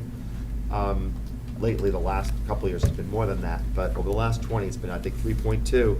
If you're only getting 1 from the state, then that 2% difference is being borne by the local taxpayer. So that's not for us as administrators to deal with. That is a state problem. that's a you problem, that's a voter problem, so. It is, but unfortunately, it ends up making people have to make hard decisions about what they can afford to pay for in their local community. And if the state met their obligation, then this wouldn't be a debate in Goffstown. We'd be getting the money we need. If we were getting more inadequacy, we could have come to you and said, guess what, great news, the cost of the local taxpayer is going down next year. And I do want to highlight something, I'll go back. Hang on one second, Scott. Peter has his hand up. I really like the term, like, the cavalry isn't coming. It's the thing I use all the time. And I try to use it when we come to budget committee as well, when we're working as a town. Basically, essentially what I mean is we have to take into account what our actual structure is now, not what we wish it was. So that's one thing that we have to do as a budget committee, because we're talking about that. However, I do know that with all the recent litigation, property, if we want to call it property-rich towns, towns who maybe have less students that they have to take care of, but a lot of property, have banded together and have lobbying groups that are lobbying the state. Many state representatives have signed on with these lobbying groups to support these other towns who are trying to keep their tax dollars, essentially, in their towns, at a cost to towns like Goffstown. Are towns like Goffstown fighting on the other side of that? Have we heard anything? Is our school district involved in? Our school is not involved in any kind of a funding suit of any kind. I have heard similar things, that some property wealthy towns might be considering taking action. I'm not sure. They already what have. happened. I Yeah. mean, they already have lobbying groups and organizations that are trying to write legislation that affect our tax dollars here in Goffstown. Yep. I want to leave on, if you go back to slide number 11, okay? And I'm not going to do it on here because I'll get all screwed up on the slideshow. But slide number 11, the difference between the proposed budget and the current budget is $2.1 million, under 4%. You remember that? Yep. Last year, in the New Hampshire House, there was increase to education funding, and it would have garnered $1.1 million more to Goffstown. Our state reps in Goffstown voted for it. It passed in the House. It did not pass in the Senate, okay? So that $1.1 million would have translated into a $1 million roughly impact to the local taxpayer. That's why this is so darn important. Now, again, I'm not gonna, I know Joe and I talked about that particular bill. So I know how Joe voted, et cetera, but that is the importance.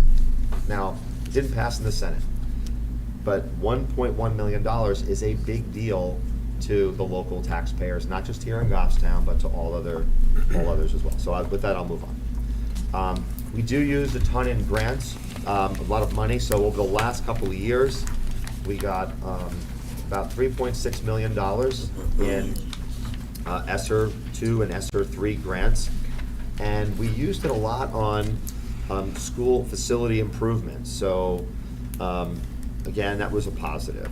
We also purchased curriculum materials, and we addressed the needs of the impacts of the pandemic at that time. We also, since 2021, we've been awarded over $1 million in what's called safety-related grants. So we have put in door access controls at our schools, security camera upgrades, panic alarms, strobes in all of our schools. So the challenge that we have is that we've leveraged these SAFE grants, and so have many other local school districts. But when those security cameras go, because they have a lifespan and they have to be replaced, then who's gonna foot the bill for the $300,000 to replace them? When you have, now that we have access controls, which are great, it's a great security measure, but the doors then, everything now is IT related, so now you have to have all these IT resources before we just lock the door with a key. Now it's completely different. You gotta issue fobs to people, they lose the fob, you gotta deactivate, activate. So there's a lot of people that have to be involved, whereas before, open the door, close the door, prop the door open. Now that we don't live in a world like that anymore. But the great thing about this is that $1 million, and it was actually more than that if we include the first Right. round. That didn't come from the local taxpayer. So we were able to get about, I think it was about 1.3. Yeah, a little bit more. But so, again, that's competitive grants that we applied for, didn't have to come out of the local money. So this is the Laura Stevens slide. This is the capital improvement plan and our capital reserve fund. So I just listed here on this slide, well, I should say we listed on this slide some of the projects that we've done. So the one at the bottom was we did the stairs, we did the cistern at Mountain View, a scoreboard replacement here at the high school, a boiler at Glen Lake, a fire panel, a tractor, theater improvements. I know that one was a bit controversial. We heard the message from the budget committee on that one. Last year, we did cafe tables, a rooftop HVAC unit, locker room, epoxy floor replacement.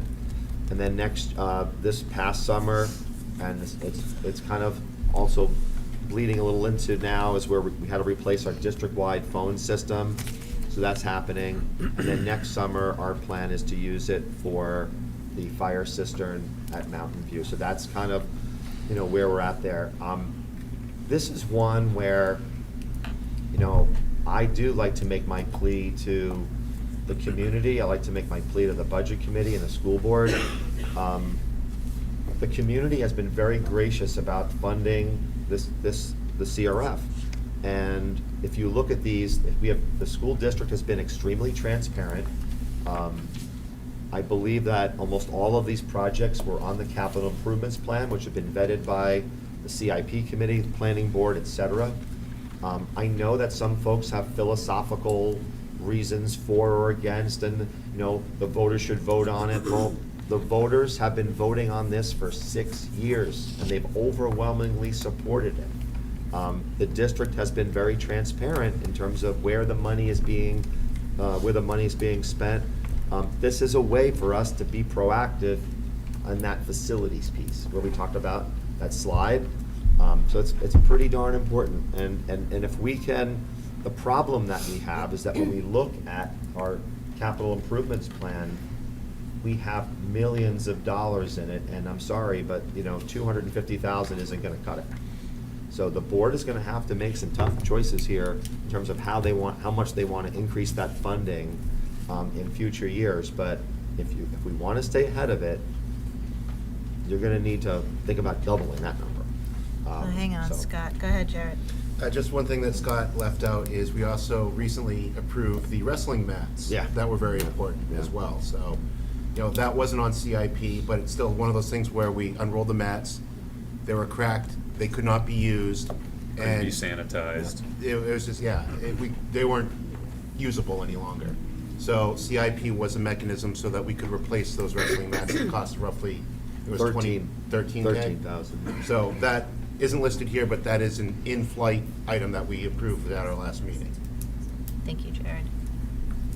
All right, Scott, go ahead, Laura. Would you say, because this is another thing I think that budget committee kind of goes back and forth on it, so I imagine the population in a greater sense does, with the CRF, is put a little money into it, voters vote for that every year.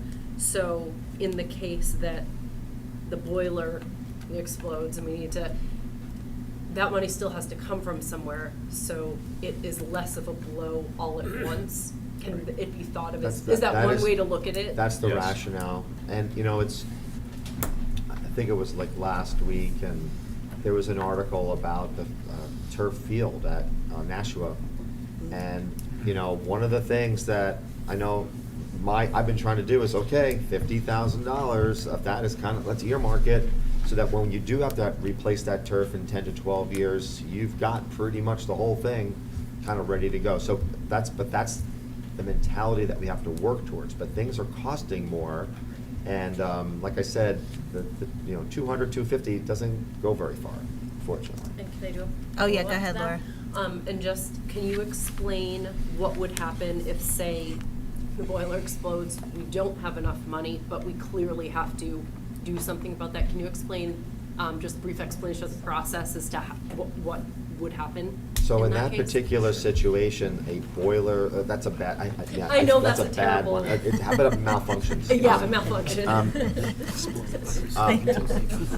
I think that then the board has to make a couple of decisions. So they have they have 3 funding mechanisms. It's their the current budget that they're in right now. If it's a $100,000 boiler, is there any room in the budget? Did we not fill a position, et cetera? That's one. The capital reserve fund is another one. And then lastly, it would be that 5% contingency fund. That would be the third one. So there are different avenues that the school board can take in that example. So I saw Peter, then Jared, then Allison. Go ahead, Peter. This is for, I guess, the entire school board, if anyone has considered this. When we were doing our tour, we went and saw the fields, and we were looking at the turf field. I was wondering if anyone on the school board has considered a CRF specifically for the turf field, as opposed to like trying to ramp up.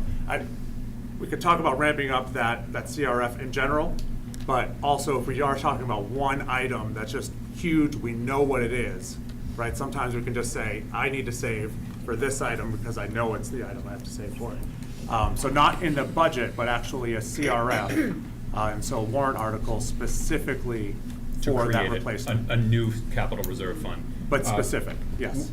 Scott and I have talked about that, the board has not talked about that. And honestly, Brian and I have also talked about a CRF for IT. Just saying. Yep. We haven't talked to the board about it, but for full disclosure, we have. There are Specific very is limited good. reasons that you can create capital reserve fund for school districts. Facilities, IT, and the other area would be special education. So we haven't had that need. New Boston has a capital reserve fund for special education, smaller district, so if they Yep. had a catastrophic loss. All right. Are you set, Peter? Yes. Will that, oh, sorry, I should ask. So is that something we're going to discuss possibly for this year? That would be a school board decision, and we haven't talked to them about it, so now we just have. Okay, school board. Thank you, Peter. Bug is in your ear. Yeah. Thank you, Peter. Go ahead, Jared. I'm going to sidestep my question for now. Okay, Allison. I was just going back to Jared. The wrestling mats were on CIP, the capital improvement? They are a capital asset for us, but they were not on the CIP because it was more of an it was. Well, but they're at an amount that they wouldn't have been. They wouldn't have been anyway. They wouldn't have It's been. under 25,000. But we have what we call the mini CIP, so things that are under 25 grand, they're on a separate list. Okay. It doesn't go through the CIP process for the town, but we track them anyhow. Gotcha. Samantha, did you have your hand up? I just really wanted to second what Peter had said, that I know we had talked about the field, and I think, I know a couple years back, there was a CRF that was specifically for Bartlett, and we had to vote to close it out, and I know that that's kind of been where we've kind of stood away from CRF, CRF funds. I feel like I'm repeating it. Every time. But I think that it was fairly simple for us to close it out. I think it might be nice to have it for specific things, whether it is the theater or turf fields or non-turf fields. Thanks. All right. It's on the board. Thank you. All right. Just letting the board know. Anyone else? Okay. All right, go on. So next is your enrollments, and I think what we want to show you here, these will be discussed at each of the schools as they do their presentations, but you'll see that our enrollments have been fairly steady over the years, and the state is seeing declines, but we're not seeing that in Goffstown. And then with these new housing developments coming in, you might see it tick up. So this is what I was trying to demonstrate, just said, was that the state, we're seeing these declines, but Goffstown has been fairly stable. Special education, as of October 1st, we're seeing a slight uptick. 21% of our population requires some degree of special services. That is consistent with the state average. Food service, free and reduced lunch students. In this past school year, a little over 10.5% of Goffstown students, I'm sorry, that's not, it is 12.5% of Goffstown students qualify for free and reduced lunch. The state average is 24%. New Boston is at 10, a little over 10%. So you'll see it does vary by school, but as the superintendent mentioned, we get an extra $2,300 in adequacy if a student qualifies for free and reduced lunches. So it does have an impact on Every year. on We get every that single extra year. So money that's every year. it's an important factor.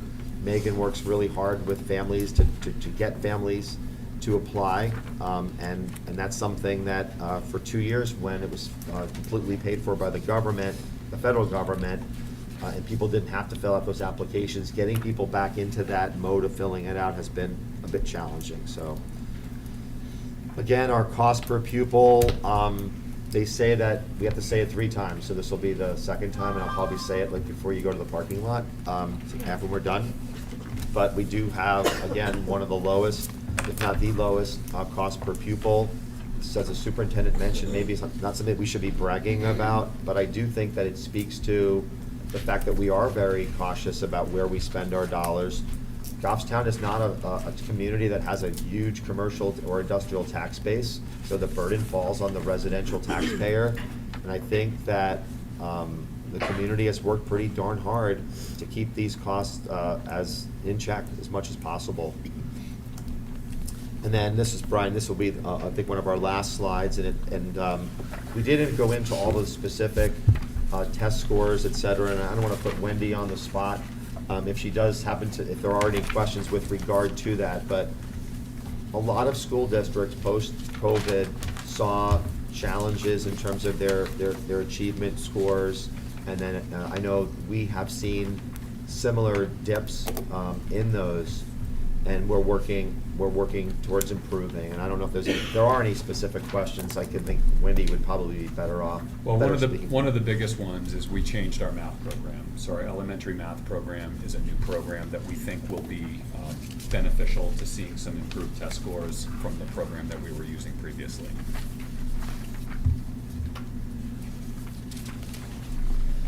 All right, well, Dan was like kind of giving me like the.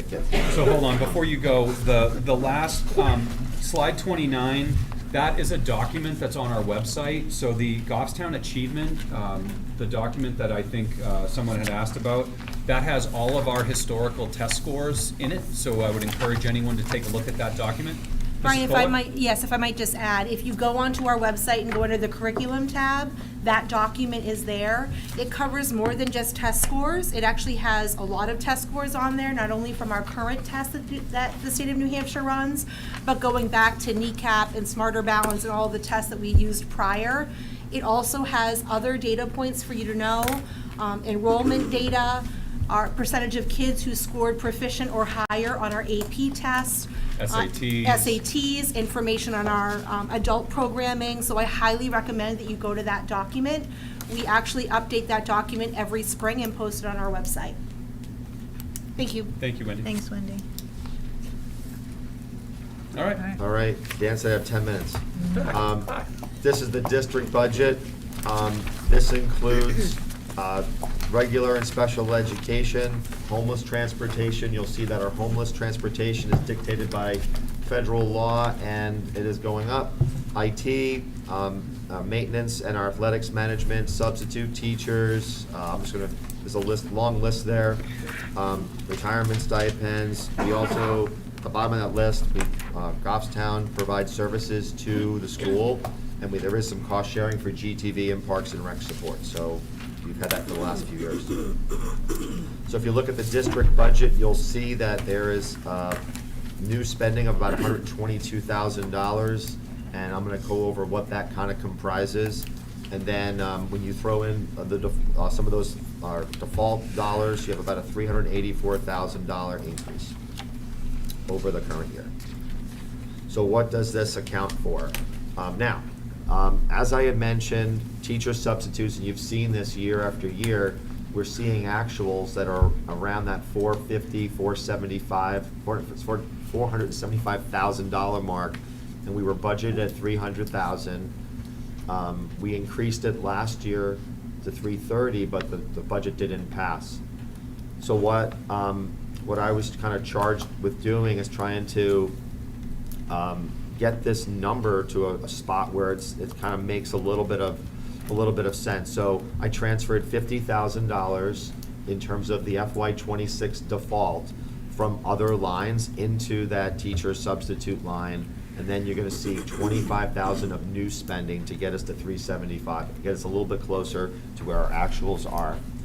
You're gonna see our retirement stipends were reduced by 62,000. That's contractual.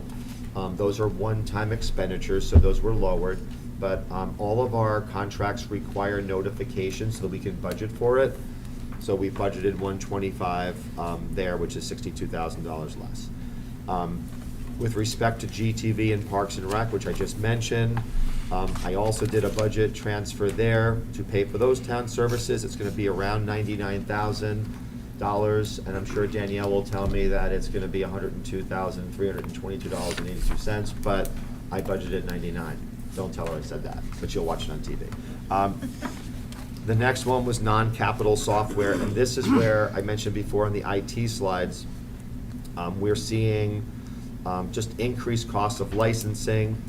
Discovery Ed was a curriculum content that was given to us by the state at no cost, but they're pulling back on that. That's about $10,000 alone. Additional licenses that we have to pay, and then Office 365, we do use Microsoft products, and we do have that Microsoft Office 365 suite. So in total, almost $46,000 of new spending there, and you'll see that when we go through the budget lines at both the school board and the budget committee level. Special education, we have an increase of 5% of the cost plus an additional placement, so we're looking at about $165,000 increase in that particular line. Charter school tuition, this was one where last year I tried to decrease it because based upon actuals, but the budget didn't pass, so I am decreasing it, but that was that 50,000 for the teacher substitutes. I did that internally in the default budget. And then lastly, we have special education, professional development, which is some of our staff that have to take mandatory training. That used to be funded by an IDEA grant and no longer is, so that is now in our budget. Summer school hang on teachers. 1 second. Oh, Go I'll ahead, back. Laura. Scott, thanks. Just quick Yep. about the mandatory, who mandates it? State, for the State and mandatory federal training? government, And depends, federal. it depends upon the particular program. Oh, okay. Yeah, and some of it is also safety related, so if you have children who are dysregulated and you have to provide training for staff so that they know how to control the situation, that also is required by the Department of Labor and our insurance company, so.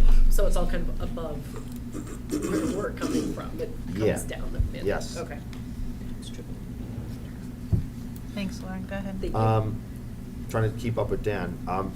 So we got the out-of-district placements, charter school, we got that. Summer school teachers, we are seeing, based upon actuals, we're gonna reduce that by about $15,000. And SAU services, this is that cost-sharing apportionment between Goffstown and New Boston, that's going up about $143,000. Non-capital software, you'll recall last year, we had Schoology Learning Management Platform and Kaltura. Those were grant funded. We put that in the budget as new, but it failed. So I have been able to do some default budget transfers from other lines, but the impact is still gonna be $16,000 of new spending on that line. This one I wanna spend a little bit of time on, and I think it was Brian Mazer who mentioned it. So we did this EMC project, which is a lease purchase which begins next July, and it's gonna be about a $255,000 payment over 17 years.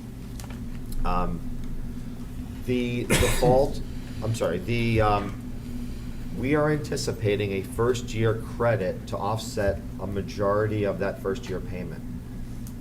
We have already hit over $320,000 of incentives from Eversource on the lighting project alone. And I'm waiting to hear back from EMC and Eversource on the heating controls and the other projects that we did. And we believe that we're gonna see another $200,000 of rebates and incentives, which would then offset our first year payment. So if something does not happen and we don't see that, I will let the school board know immediately, because we'll have to come up with 200,000, but we feel pretty good that that will be the case. So hang on 1 second, Scott. Go ahead, Jared. Thank you, Mr. Chair. Scott, you've mentioned the term default budget transfers. Yeah. As a matter of process, when you do that, and you've moved money from the default budgets, why does that next year, does that money movement now show up in the new default category? Yeah. Yes. So when we look at some of these and you've moved money, you're not gonna say, well, this is $5,000 new this year. You're Correct. just matching the transfer you've already done. Right, and in your packet that you have in the school board, and you'll get this at the budget committee, I did almost 100 of these default budget transfers in order to do the substitute, all those ones. Some of them were, remember those reductions last year, Jared? A lot of those are the same ones. But then there's a couple of new ones based upon actuals. But yeah, next year, that's part of the default. Great, thank you. Thanks, Sharon. All right, go ahead. So on that one, more to follow on the EMC project, and I'll keep the board and the budget committee apprised, on that. Our property liability insurance, I'm estimating that that's gonna be about a $5,000 increase, but I'm not gonna know until late October. So that could be one where, when I find out, it may already be out of the hands of the school board, and it might be in the hands of the budget committee, and if there are any adjustments on our property liability insurance, that will come through Jared. Special ed transportation, there is an annual increase of 5% with our vendor, and that's gonna result in about a $70,000 increase in the budget. Regular ed, this is one where we had a 5-year contract. You're gonna make me hungry, Brady. Sorry, you distracted me with food. Sorry. And we have a new contract now, and most school districts have seen, on average, about a 20 to 25% increase in their transportation costs because of the difficulty in attracting and retaining school bus drivers. But this one is a biggie, and the board needs to know about it, and the budget committee and the community needs to know. Our belief is that 19 buses is probably the sweet spot for Goffstown. We're only budgeting 16. That's what we have right now. So this is, when we talk about what's not funded in the budget, 3 buses. 3 buses is not funded in the budget to try to keep this number palatable to the taxpayer. So, is that gonna be perfect? I don't know. We don't know, but, we could see ourselves a year or 2 from now increasing another bus route, but for now, this is where we find ourselves, trying to keep that number to manageable. Homeless. Hang on, Scott. Go ahead, Peter. Can you actually speak to, in any format, how that changes the actual service? Right, going from 19 to 16? So- Like, what am I actually we have looking 16 at? right now, Yeah. so Yeah. it doesn't change anything. No, but I'm saying It like. changes it historically. So pre-pandemic, we had 19 buses on the road. During the pandemic, we couldn't find drivers, we didn't have enough drivers, we actually had to reduce because we couldn't staff all of those buses, and we've kind of lived without those extra buses. We aspired to put them back in, had we been able to find drivers, et cetera, but for FY '26, we removed them. And I guess I'm actually speaking really on behalf of my children and everybody else's children that are basically commuting to Boston right now every day. In terms of the amount of time they're spending on buses, how much would that change things if we had the 19 buses? Like, how much would bus routes be An more additional efficient? 3 so to buses speak? would probably reduce the time on a few runs. It would be a few runs that would be shorter. But we have long bus rides everywhere, both towns. Thank you. Yeah, I personally don't know how that would be. We added a bus in New Boston, Right. and we were able to reduce runs on, I think, 2 other runs. Yeah. So it definitely would reduce the run times, for sure. Yep. And the last one is homeless student transportation, where a lot of this is cost sharing with other communities, but was it McKinney-Vento? Is that- Yeah, so I don't Yeah. often get to Yeah. complain about unfunded federal mandates, but here's one. So this is a law called the McKinney-Vento Act, and it's intended to support students experiencing homelessness, but it includes a number of mandates that can be very costly if a student or a family is experiencing homelessness. What? Oh, I'm just queuing up for Dan. Getting Megan I'm ready. just getting everybody, all the actors are coming, right, yeah. Did you just- have a question, Jeff? Yeah, I do, but I think somebody else. Someone else have their hand up over Frank there? had his hand up. Oh, go ahead, Frank. This money right here for the homeless student transportation, is this contracted out to a firm, or where is? It's a combination. Okay. It's a combination. It could be buying a run from a vendor, just like a bus company. It could be, sometimes there are court transportation services that are able to be used, so it could be a number of different vendors. Thanks, But it's Frank. all expensive. Yeah. Go ahead, Yep.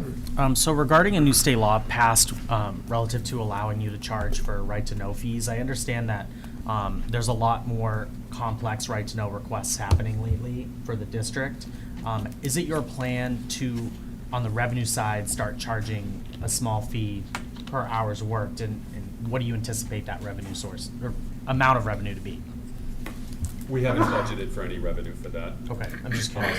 Right-to-know requests have been increasing over the last 2 years. Last year, I think we ended the year with 45 or so.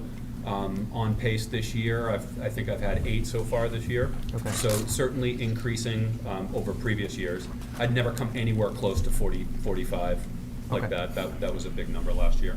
Thanks, Joe. Go ahead, Shane. Thank you. This is a curiosity question on the homeless transportation. Do we pay any students mileage to come, to say at the high school level? Not students, but there could be circumstances that Parents. parents are being given mileage. All right, That thank could you. be a circumstance. Thank you. Yep. Thanks, Shane. Anyone else? All right, so we're finishing up Yep, the so district. next up will be food service. So the next is Megan. So Megan, just give me a this is hand Megan on it. Bizzaro. She's our wonderful food services director. Meg, thanks for being here. Sure. Happy to be here, folks, and I will hopefully be brief for you. As you've done so far, just ask a question whenever you need to. You can see on the very second slide here what our current budget of roughly $1.4 million. Our base, as I understand from the default, also includes the contractual pieces. Is a slight increase there. The new, and we'll talk about what the new is the $43,150. So our request is going to be roughly $1,469,946 for an overall increase of roughly $51,000. So that includes the contractual plus the new. So one thing I would share with the budget committee is just a reminder that our food service budget is an enterprise fund. The monies that she takes in for selling meals is what pays for the program. So the money that comes in goes back out. Staffing, overall, we're about the same as last year, but one of the things that I want you to be aware of here that we put up at the top is that we do adapt to the needs of individual schools and changing conditions. And usually that adaptation is either during the school year, if a lunch schedule changes, which is highly unusual, or it's at time of contract as we're anticipating any changes in enrollment or service or product. So when we do our budgeting for labor, that's based on what we have now, what we're anticipating that to stay similar. But Scott likes to use, for us, the adjective, we need to be nimble, because we have a lot of variable costs. We have to react a lot of times, and so that's one of the things I wanted to point out in terms of our labor costs. Go ahead, Jack. My question would be, so you're requesting the 146,946, that's the total cost to feed the kids, or is that minus, or would the funds that you collect to sell the lunches be on top of that for a total cost? Like That's our overall? expenses. We would anticipate our revenues to be equal to that. That's what we So anticipate. that's the number that would feed all the kids, if we chose to feed all the students? in Oh, this- all the students? No. It Just would be the a much kids that are lar- taking hot lunch now? Correct, yes, Okay. yes. If we wanted to feed all the students, it'd be much larger, and it would be wonderful. I will definitely vote for that. So, I'm with you.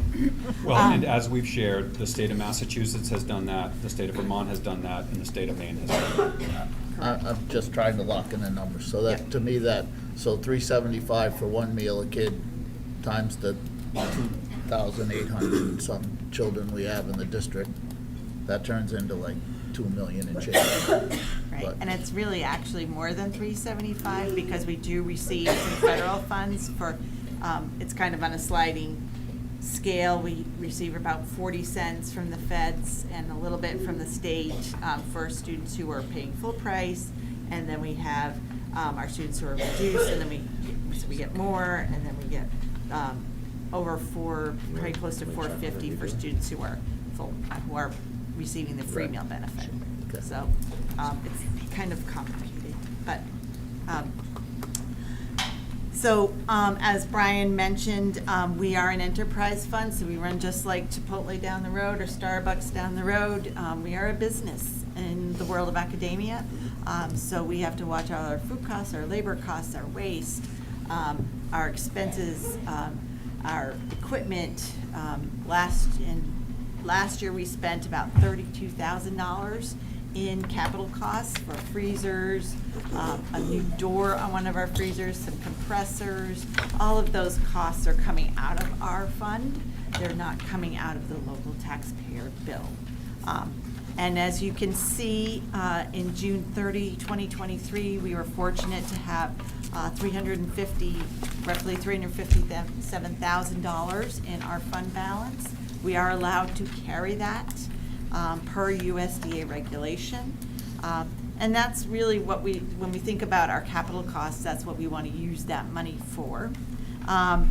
And last June of 2024, we ended with roughly $341,000. We had a decrease of $16,000. Now, I'd like you to point out again that we spent about $32,000 in capital costs. So if you back that out, your Goffstown culinary creators actually had a very modest profit operationally when we look at just what it takes to operate each day without anything that we invest into the program, which honestly I think is pretty amazing. I'm real proud of the team. Labor costs, you can see on this slide, what we budgeted for '24 and what we actually spent. We obviously had some turnover because we were less than what we budgeted for.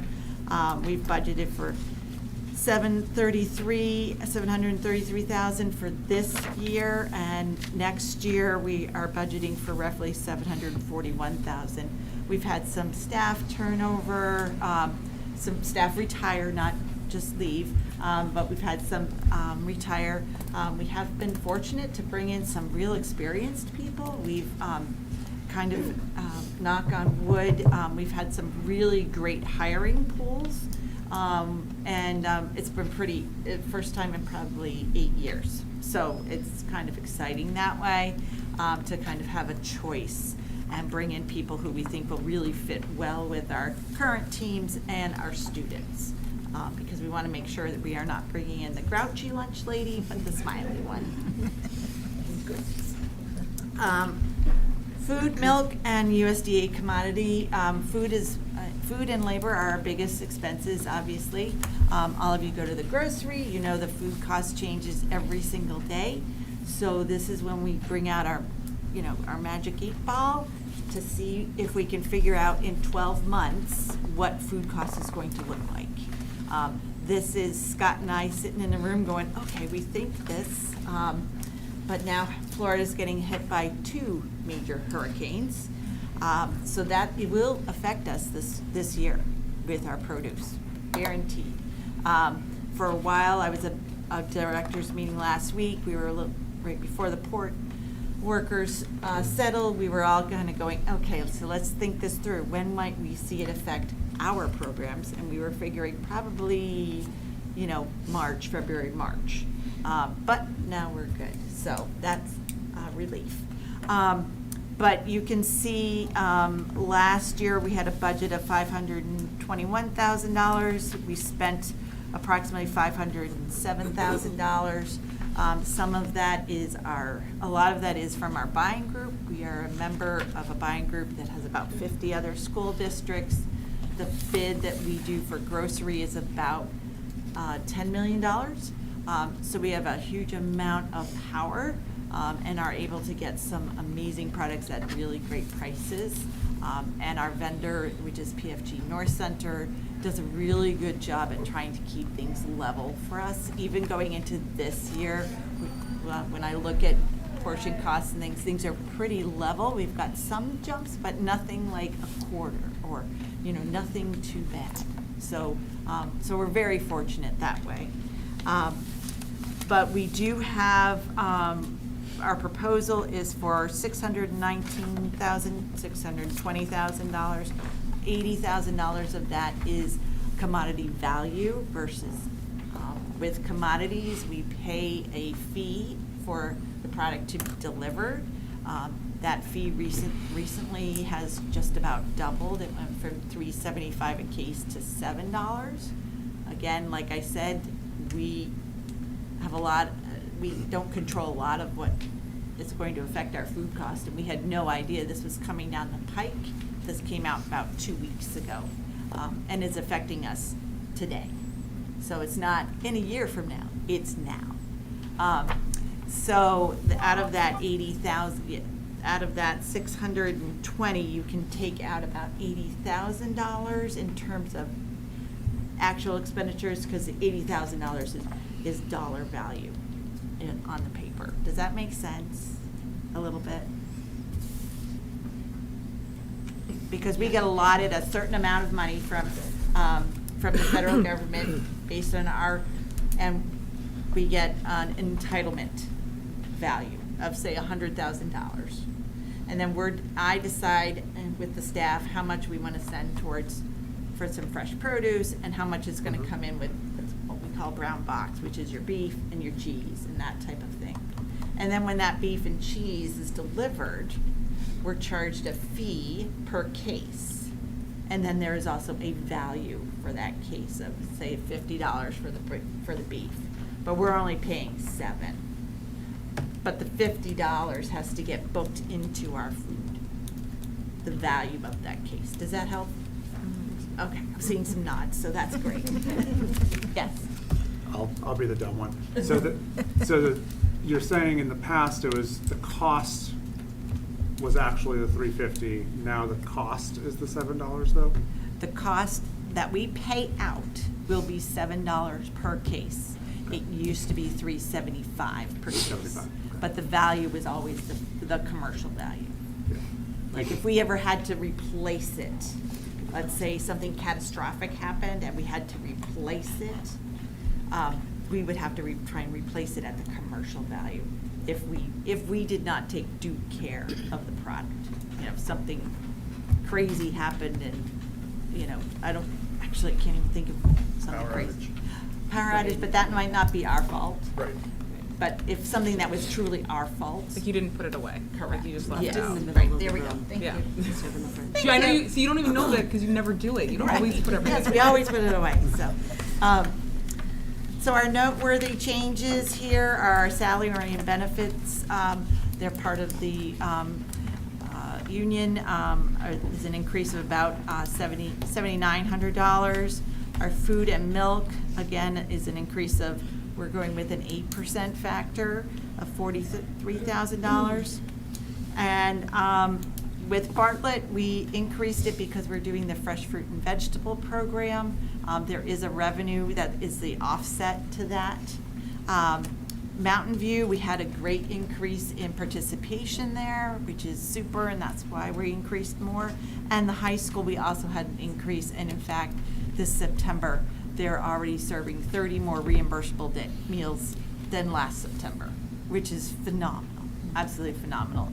In one lunch, I do have to brag about the team. They do that in one lunch. Supply costs are very stable. Hang on one second, Megan. Go Yep. ahead, Jared.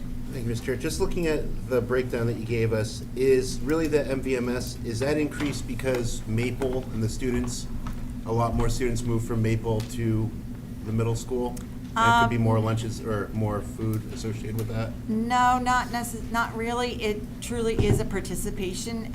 Their breakfast, in last year, again, we base this on last year's, their breakfast went up about 30 a day. So it isn't just lunch in that cost, it's breakfast as well. So she was increasing her meals in both breakfast and lunch. And then the two schools that aren't listed here, could you just kind of, going to be revenue neutral, cost neutral? Correct, yes. Yep. Yep. And we did add in $3,500 for replacement cycle for our cashier laptops. I just talked to Mr. Bourget about that. That's the first IT replacement cycle that we have. Now, Megan. Yes. What are these pictures? Oh, these are. I think you should do a little bragging here. Well, these are older pictures. I didn't have any of the newer ones. We have we actually have had, last week or so, had some newer stuff out on Facebook.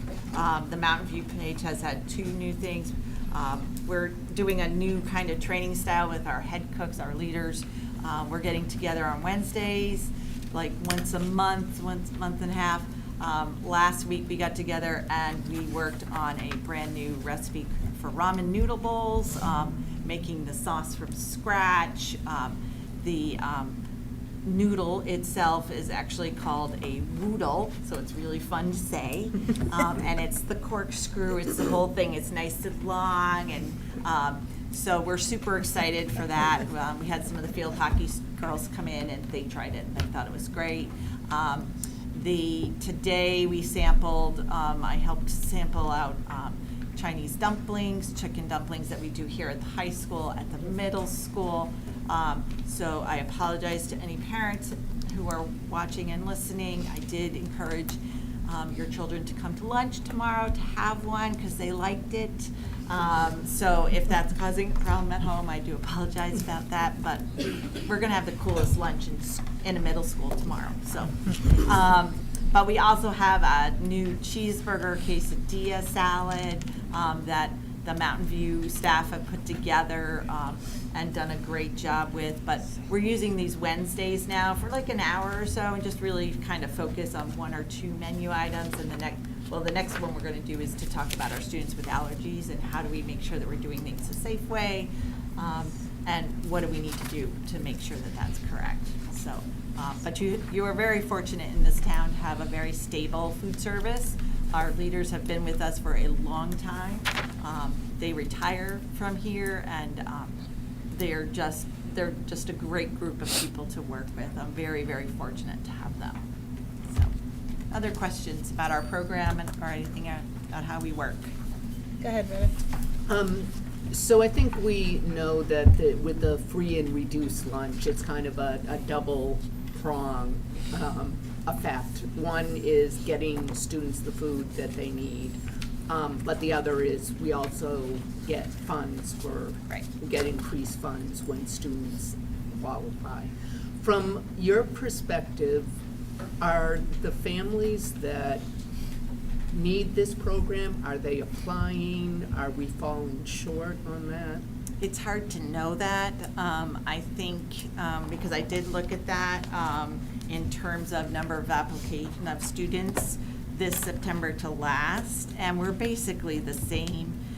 This September we have 310 students eligible for free. Last year it was 312. Reduced price eligibility was 99 students, and this year it's 99, and last year was 90. So we're about kind of even. So I have had, conversations with families this year, trying to get folks to apply. One of the things that I heard from one of the parents was she didn't want to take anything away from someone else. And that's a big misinformation. You're never taking away from anyone. If anything, you're taking away from the federal government. Think of it that way. Because that's where the bulk of that funding comes from. And it doesn't even come from when you pay your federal taxes. It comes from a different pot of money. So I was trying to get that taken care of. But we're on pace to be at where we usually are. Now, if things change in the economy, we may see some increases, but we've got it out there. It's on the webpage. The link is in the bills and the low balance letters that we send home twice a week. So we're doing as much outreach as we can. And if I could just follow up, one of the things that I think about, especially when there's misinformation, it doesn't matter if, we just do the same thing that we're always doing, and maybe we could consider a different kind of campaign that gets the information out there. Okay. Any ideas on? I don't offhand. I'll talk to you later, though. Perfect, that'd be great, because I'll try anything, that'll be fine. So, anything else, folks? Anyone? Jack, go ahead. It's probably not a question for you, but couldn't it just be mandated that you fill out the forms regardless of your financial qualifications? No, we can't do that. I believe that's per the USDA. We cannot require families to fill them out. It's just not a practice that we want to get into either, because there are some families who do not want the help. And and believe it or not, I do run into this, especially in families who are two households. One household might qualify and the other one doesn't.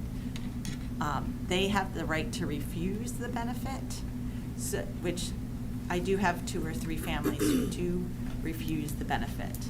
So we need to let them opt in. They have to choose this. We can't make them do it. I don't even mind if they opt in or not, but if they filled out the paperwork, wouldn't we have that on record and be able to reap the benefits of the extra money coming from the government? If they refuse the benefit, if we did it across the board to every student. As far as I understand, if they refuse the benefit, we cannot include them in our numbers. Because they're saying, no, I do not want this. Yeah. Anyone else? Questions for Megan? Comments? No? I guess not. Great, thank you, Megan. Thank you. Thank you, Meg. All right, Glen Lake. Mrs. Stoyle.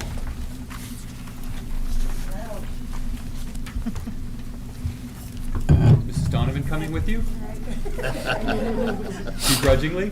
I love this new spending. So I'm Kathy Stoyle, I'm the principal of Glen Lake School, and I'm Carol Donovan, I'm the assistant principal of Glen Lake School. Right, so we're happy to chat with you tonight about our budget for next year, and I'll go through some of the things that make Glen Lake unique. Some of you have heard this more than a few times, but I think it's important to really understand because it makes projecting things a little different at our level. So to start with, our budget this year is $2,857,100. And the base for the default is $3,007,318,000, which includes contractual obligations. The new spending is $100. So, our requested amount is $3,007,418. So, and the difference between our requested and the fiscal year 25, which includes that $100, and the default contractual increases is $150,318. So now to talk a little bit about what makes Glen Lake School unique. We have rolling enrollment for preschool. So in any other grade, children are eligible who turn that age by September 30th of that school year. And that is the case for our 3-year-old year, our 4-year-old year, and our kindergarten year. However, after September 30th, children who turn 3 on October 1st, April 1st, anywhere along the way through the school year are entitled to special education services if they qualify. So we are adding, so you're kind of building what would be your 2-year-old class maybe in another world, but you're building next year's 3-year-old class as you go, and they're getting those services. And that is because we know that early intervention is effective. The earlier we can get kids the help they need, the more impactful we can be. And many of these children are coming out of early supports and services where they've had support, some of them from birth on. Others may have been picked up more recently in the past year or so, but they've been getting that support, and we don't want to we can't let them fall off that cliff, and that's why the law says that we need to be prepared to provide that and to have a plan ready for those kids who are coming from early supports and are referred to us on that timeline. We have to have a plan ready with those parents before their 3rd birthday, so that they're ready on their 3rd birthday to receive the supports that they require. So, so that means based on, and this is where we're just making educated guesses, based upon current trends, we have some students that we know about moving forward in this school year. We've already been contacted by early supports to let us know that they're going to be turning 3 in 6 months or 8 months. Sometimes we find out 2 weeks before they turn 3, and sometimes they just walk in or call us and say, I've got some concerns about my child, and they haven't had any supports before that. So at this point, knowing what we know, we're guessing that we'll be adding more than 20 identified 3-year-olds by June. Students can also enter at any point after their 3rd birthday through Child Find, and that would be, the parent calling with concerns, or the pediatrician says they really have some milestones that they're lagging on. It would really be a good idea for you to reach out to the school district and find out about getting some support. We anticipate adding identified 4-year-olds also through Child Find throughout the year as well, and that works the same way. Last year, our preschool grew by 16 students through the year, and the year before, it grew by 21 students. I will say the numbers that you'll see in here for our October 1st enrollment this week is increasing by 2 3-year-olds. So we're already chipping away at those 20 anticipated students. We don't have any mechanism to forecast the number or the unique needs of special education students who age into our program. And because we have a preschool program, which is not a full grade, so like our kindergarten students are, it's public kindergarten, so anybody can come to kindergarten, and it's a grade like 1st grade or 2nd grade. But preschool, the students there either come through special education, or we have some families who send their students as typically developing peer role models who we shoot for a 50-50 balance in those classes, and having those students working side by side in classes with our identified students really helps them to progress as well, because they have some models for what would be more age-appropriate speech and other skills. And because of that, that kind of offset where it's 50-50 at the preschool level, that we have a higher percentage of students with special needs at Glen Lake than you would see other places. So So our projected class size for 25-26, we're guessing at about 90 preschoolers, and that would give us average class sizes of 10 for 3-year-olds and 12 for 4-year-olds. Kindergarten about 130, and that would give us average class sizes of about 16 for a total of about 220. And that's 8 teachers running half-day sessions, so it's actually 16 classes. And moving ahead, our historical enrollment, you can see over the last several years, we've gone from, in 18-19, we had 71 preschoolers, and that went up the next year, and then we went down because we didn't have those typically developing peer role models who pay tuition coming in during that 2021 COVID impacted year, where we were trying to maintain social distancing, which is really hard with 3-year-olds, if you've ever met a 3-year-old. But we were trying to give as much space as we could to the kids that were in the room and focus on the needs of those students. And then we started to build back up. You'll see that we had a bit of a high in 22-23, and then right in, now we're at 67, but as I said, that's changed to 69 already, so we keep creeping up. Kindergarten, our high was 145. We got back up to 141 in 21-22, and we're at 127 now. So, and then you can see the totals down there, but we're hovering around 200. I mentioned you'll see a lot of asterisks there, and it kind of explains those numbers, and again, the mechanisms that we really don't have to depend on.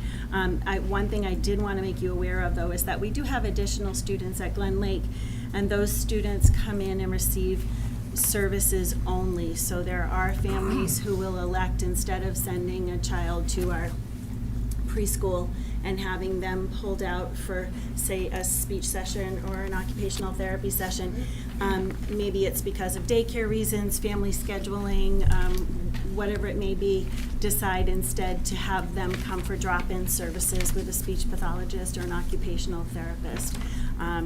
And the home environment is considered a least restrictive environment in preschool and kindergarten, so we work with families on that.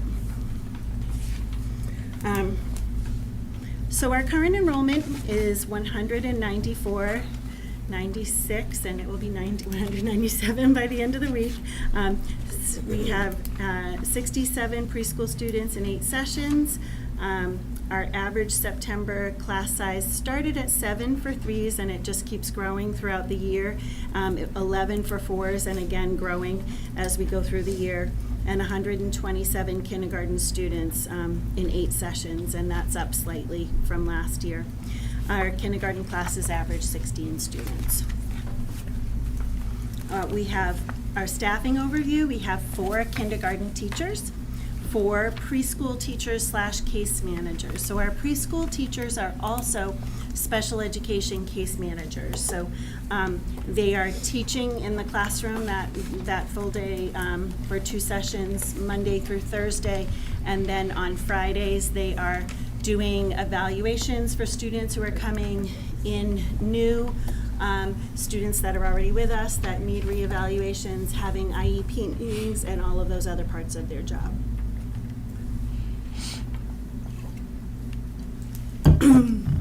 We have 7.2 excuse me, full-time equivalent special educators and related service providers, and that includes 1.4 OT. We are currently sharing an OT with Mountain View.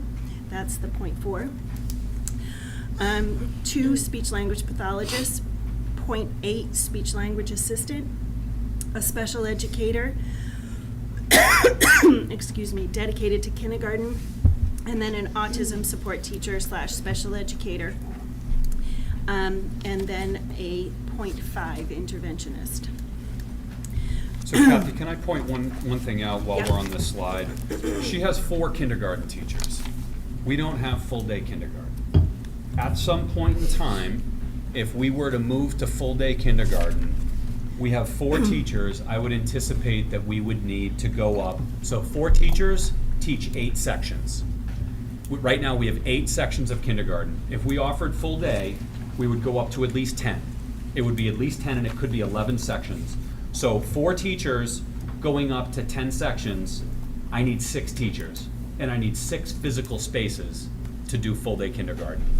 So unfortunately, we are one of the very few communities in the state that don't have full-day kindergarten. This is something that I would love to see happen in Goffstown and New Boston, but as of right now, I don't want to give anyone any illusion that full-day kindergarten is around the corner in Goffstown, because it's not. We're going to be short 6 physical classrooms plus other ancillary spaces. So that's a pretty significant number. And I would also share, we have an entire school worth of kids at our elementary schools in portable classrooms. An entire school's worth of kids. I have 4 classrooms at Bartlett, 4 classrooms at Maple, and 6 at Glen Lake that are portable classrooms.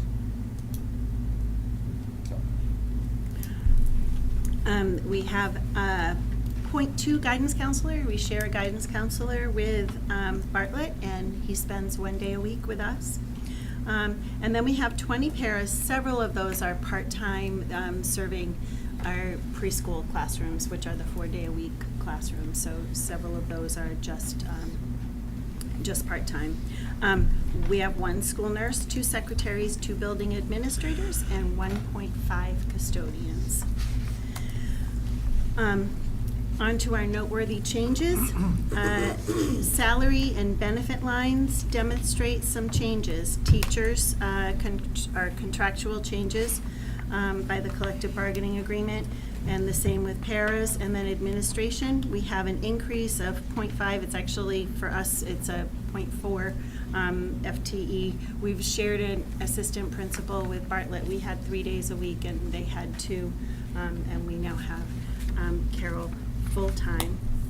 And that's based on, that's been repurposed based on continuity of administrative support, making sure that we have administrative support in the building. We have other obligations as part of our job that we need to be out of the building for, whether they are meetings at the SAU, or it could be in Concord, or we also, with our ESS transitions from early supports, we do home visits and visits to early supports to meet with families and plan for that transition into the public schools.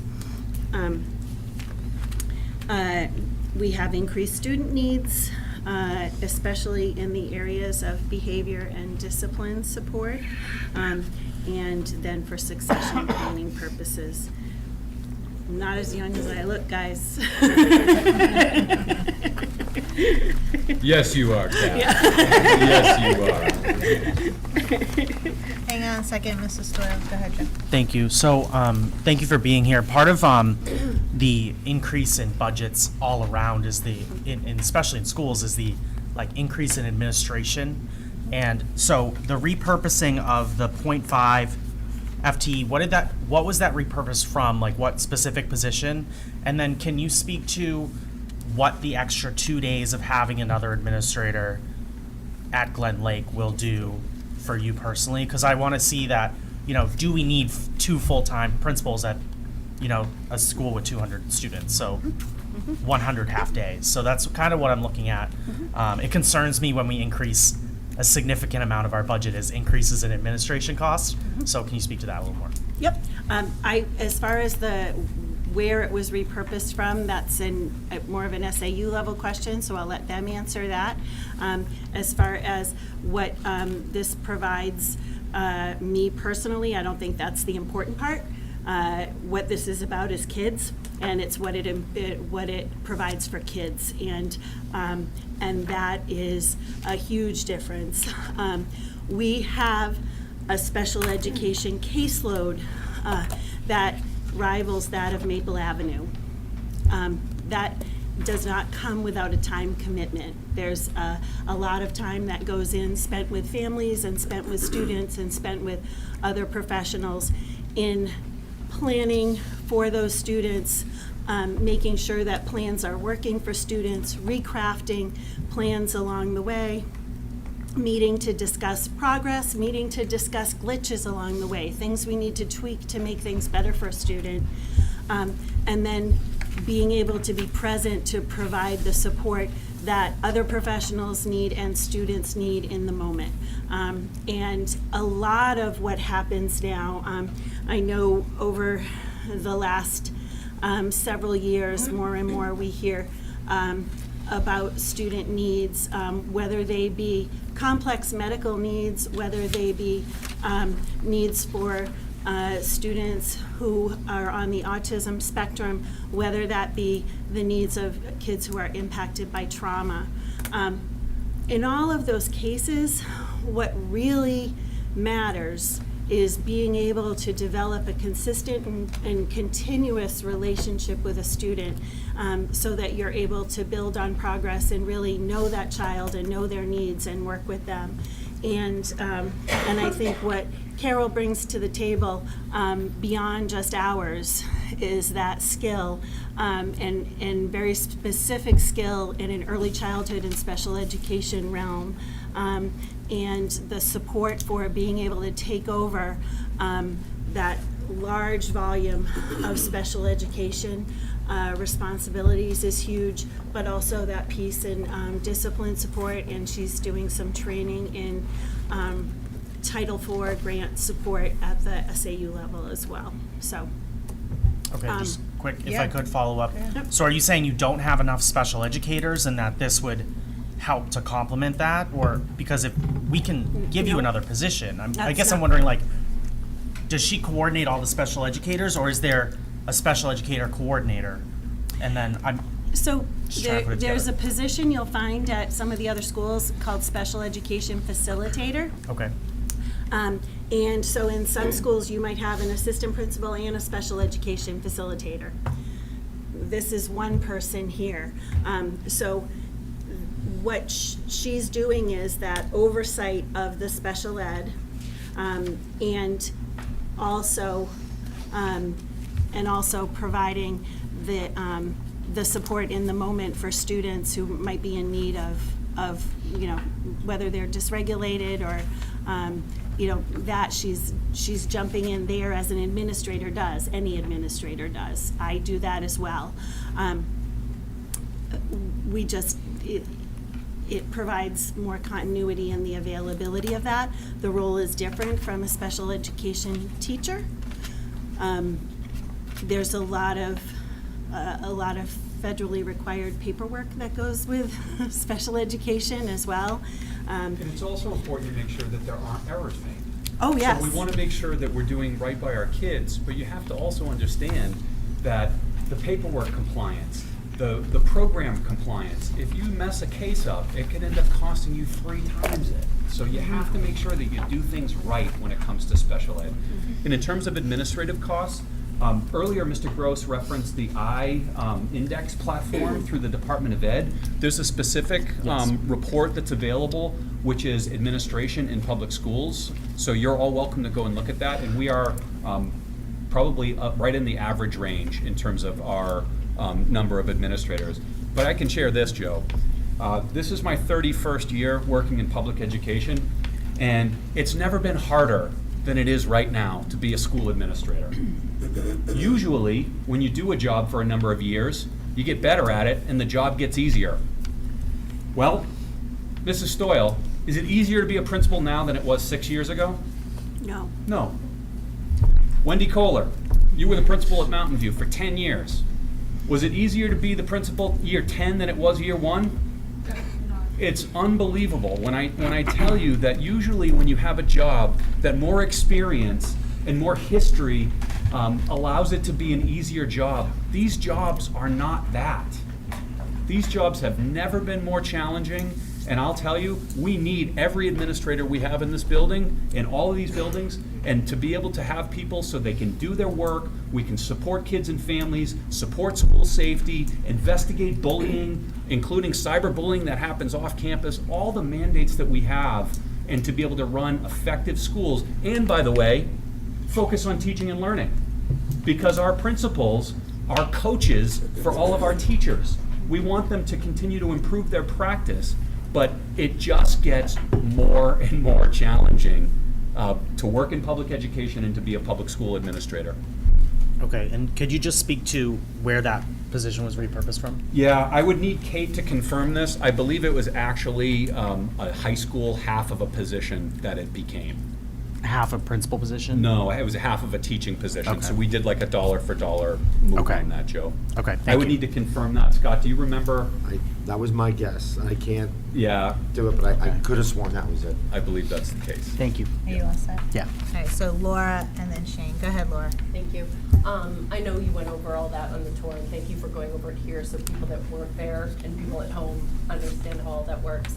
The other important thing that you said on the tour that seemed so obvious when you said it, but I'm not sure we all had it in our minds in the words until you did, and correct me if I'm misspeaking to what you said, is the more consistent services kids get at this young age, the preschool age, the kindergarten age, the better chance they have of needing fewer services or different services later.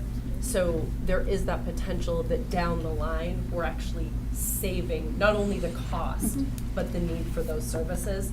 And I thought that was just really important to put out there. That's accurate. Those beginning years are so important. So thank you both. Yep. Thanks, Laura. Shane?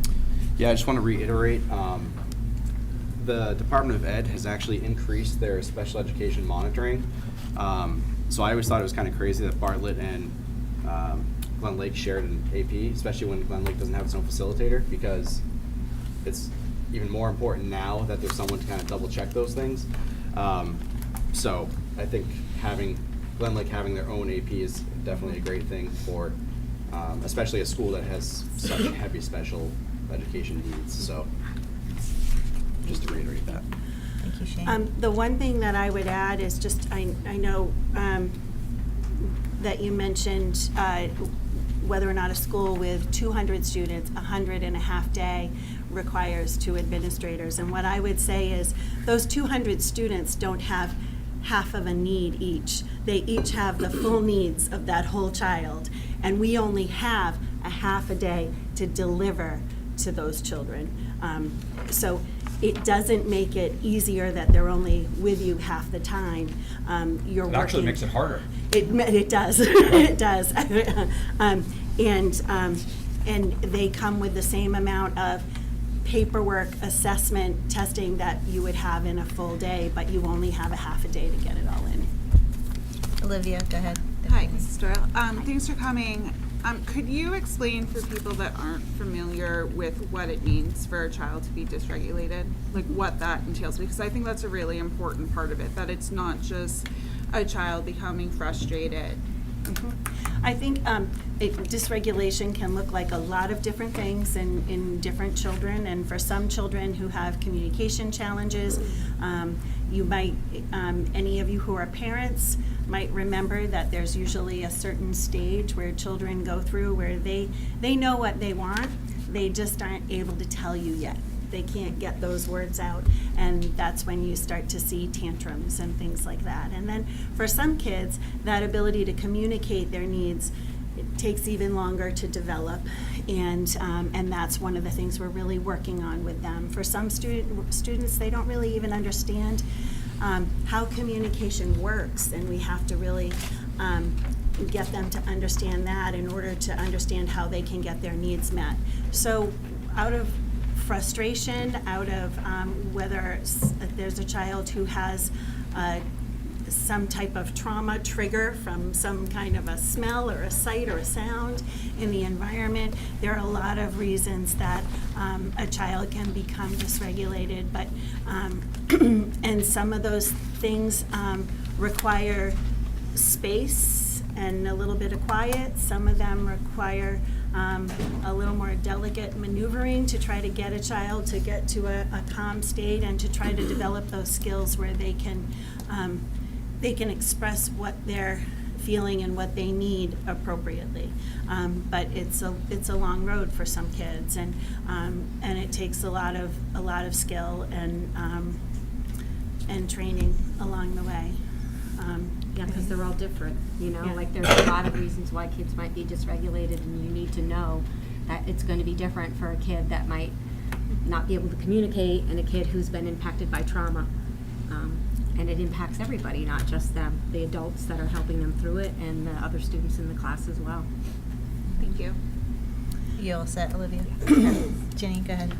I've always thought that it has been unsafe not having two administrators in all of our schools, because if one of the administrators is not there, then you have nobody that the children know to take care of the day. And so you have somebody that's subbing, that doesn't know the school, that doesn't know how to deal with small children. Being an educator for small children in special ed kiddos, being that young, is a whole different ballgame. Not everybody can walk in and do that job. And so you need to have people that know what they're doing, or, excuse me, but all hell can break loose. They don't transition well, they are not used to, they're used to people, and they don't like a change of people. And so I've always thought that at Bartlett and at Maple and at Glen Lake, it was really dangerous not to have two people there. I mean, one person could be off dealing with a problem, and then there's nobody in the office. It's just an unsafe practice. And I think by having two people, then people can work together. If one person's over here dealing with an emergency, the other person can be dealing with regular business. I've just always thought it was unsafe, and I think having two people in every building that's an administrator, it may cost a little extra money, but it certainly is a lot more safe and a lot better off for our children to have two in each building. Always have thought it. Thank you, Jenny. Anyone else? Questions, comments? Go ahead, Peter. So I just have a question on the math of, and I'm not sure if this falls under your purview or if it would be the SAU. I'm just trying to figure out, so we're adding a half a position, right, in that statement. Of course, your budget only went up by like $100, right? Yeah. She works real cheap. I just love the kids. I don't know what's about it.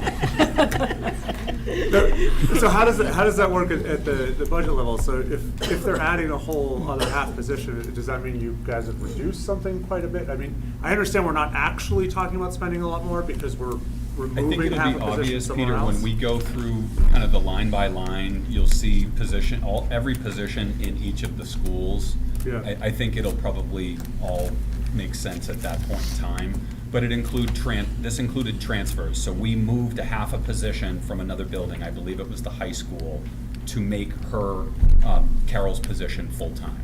Yeah, so I guess I thought that would actually still, at this level, would make that item be that much more, right? Meaning like when we're doing our Yeah, that's a ask Mr. for- Gross question. If I may, Yeah, would go the ahead, question Dan. be, did the default budget for that position move Yes. with it? Which Yes. means, instead of the default budget being where the position was, it's where it is in the Correct. budget. Got it, so the default budget has already accounted for that move. It's been adjusted, We correct. believe so. Yeah. That'll makes help sense. you. I Sorry, was just- I was trying to figure out how we were paying I wasn't $100 following. for sure. All right, does anybody have I sat any there for a while. other questions, comments? Oh, go ahead, Jenny. Kathy, I don't know how a school with 200 children in it has a budget increase of $100. We're gonna have a bake sale for it. Yeah, really, 100 of them. What did you not get that you really would like to have if you had your wish list? We currently have a half-time reading interventionist, and we had requested to be able to keep that and then to bump it up to full-time. That's the kindergarten reading interventionist. Thank you. All right, thanks, Jenny. Anyone else?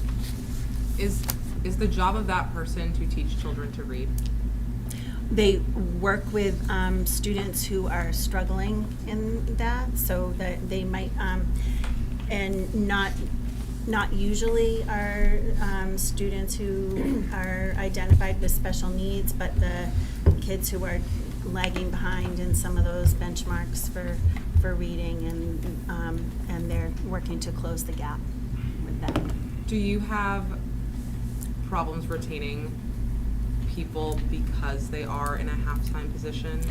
Our current person who's in our halftime position seems just absolutely delighted to be there, and that's a schedule that works for her, so we're very lucky. And this year we have, you may remember Dr. Chisholm from some of her presentations, so she is our current halftime person as she's, as a post-retirement job. Sometimes that's a real deterrent. It though. is, So, many for example, times, but we we have other part-time positions that we can't fill. So I've struggled to fill a part-time music position at Bartlett. I've struggled to fill a part-time physical education teaching position at Bartlett. So sometimes you find people who want that part-time job and this works out dreamy, but other times it's a massive challenge because somebody wants a full-time job, but they might take a half-time job until they find that full-time job, and then they leave you. And in the past, we've had someone who split it, half with us and they were half in another building. So, Right. But the way things worked out this year, we have someone who wanted the halftime. And then I just have go ahead. one additional question. Do you have any positions that are currently vacant across anything? We have a paraprofessional position that's open right now. Okay. We're doing interviews this week. Okay. So. All right, is everybody good with Mrs. Stoyle and I got Glen one quick Lake? question. Yeah, go ahead, Izzy. With the higher percentage of the special needs, and you perform a lot of services. Does any of that get billed to insurances, or is it covered solely by the SBA? Not to private insurance, but there is we participate in the Medicaid to Schools program.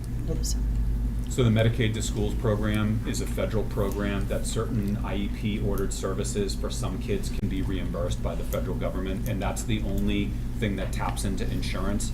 And for that, Israel, it's like private. It's public insurance because it's kids who qualify for Healthy Kids Gold. Yep. That's the only insurance that we would have any ability to retain any revenue from. And parents give us permission to bill Medicaid, even though it doesn't impact their It doesn't impact their benefit or benefits at services. all. There are two ways you can be eligible for Medicaid. It's either based on a student's disability, which is the so-called Katie Beckett provision, or it's based on a family's income.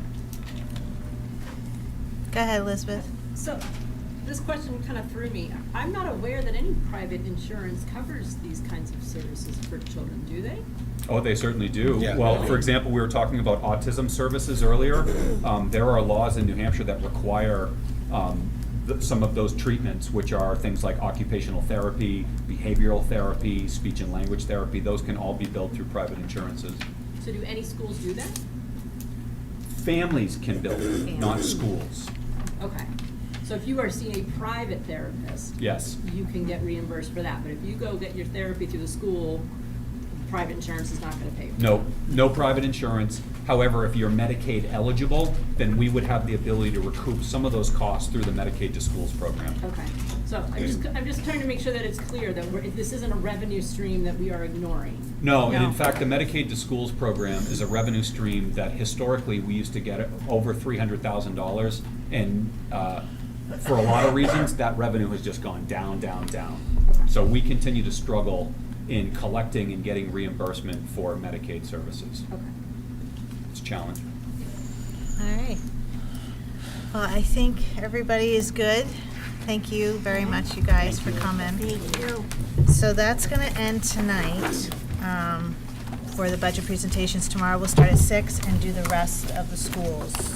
Is there anything you guys want to say before? I think you're going to adjourn. Yeah, so I'll entertain a motion to adjourn, and then you will probably go on a break. We're going on a 10-minute break. All right, so is there a motion by Brian to adjourn? Second by Laura, all those in favor? Aye. Any opposed, abstentions? None? Okay, we're adjourned. Thank And for the you, minute taker, guys. I think Selectwoman Boyer came in at around 7:30, 7:20, something like that, so. All right, so school board, 10-minute break?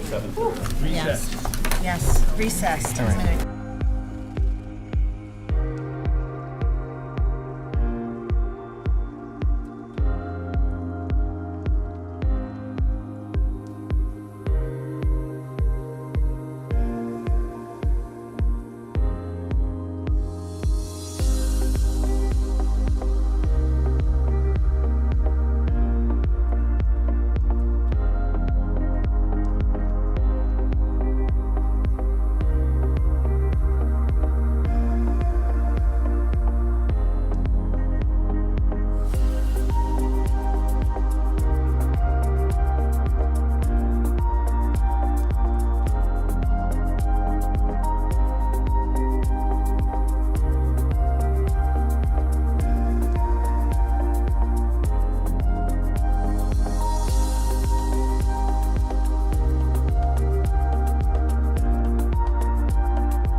go? Yep, go.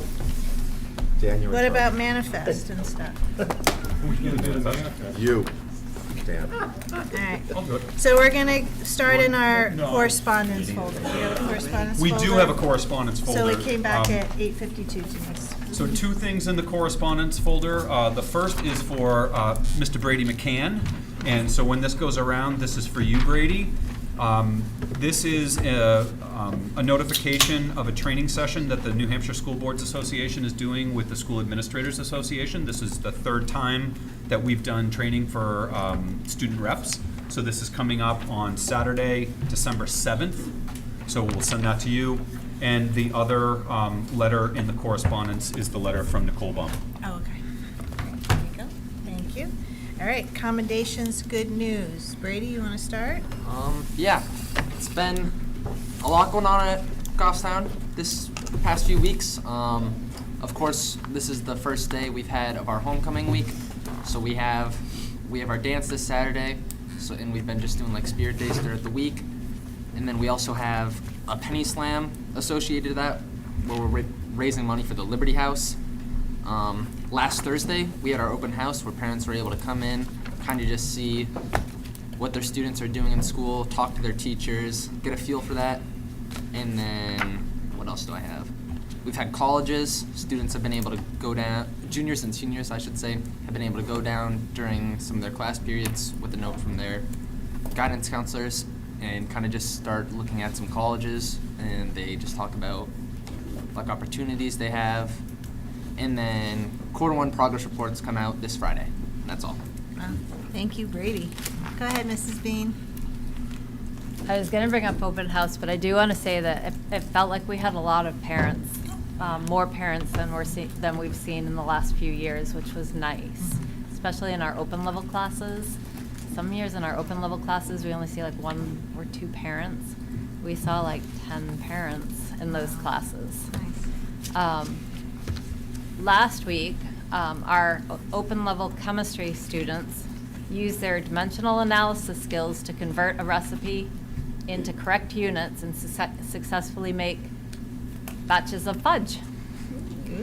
And the teachers noted to me that it smelled amazing. In art, Ashley Fournier, one of our art teachers, has her students learning about modern practicing artists, where they're studying color theory and stylization of personal imagery, and they have their work displayed in the art and music wing, if any of you want to take a peek. And then one of our former students, Griffin Hansen, I think he graduated, his senior year was the year that we closed down. He is making his career in animated film, and on October 14th, he's showing a film that he made at the Goffstown Library. Nice. I actually got to see it today. It's pretty cool. Yeah. I'm going to go see it. It's very neat, and he's an incredible kid. He is. We're so proud of him. Yeah. Was that all, Mrs. Bean? And that's all I have for you Great. today. Thank you. Go ahead, Wendy. Great, thank you. So I did want to mention that on September 17th, we observe Constitution Day in all of our buildings. Just to go over a few of the activities that we did, even down to our students at Glen Lake. They talked about their school constitution and rules.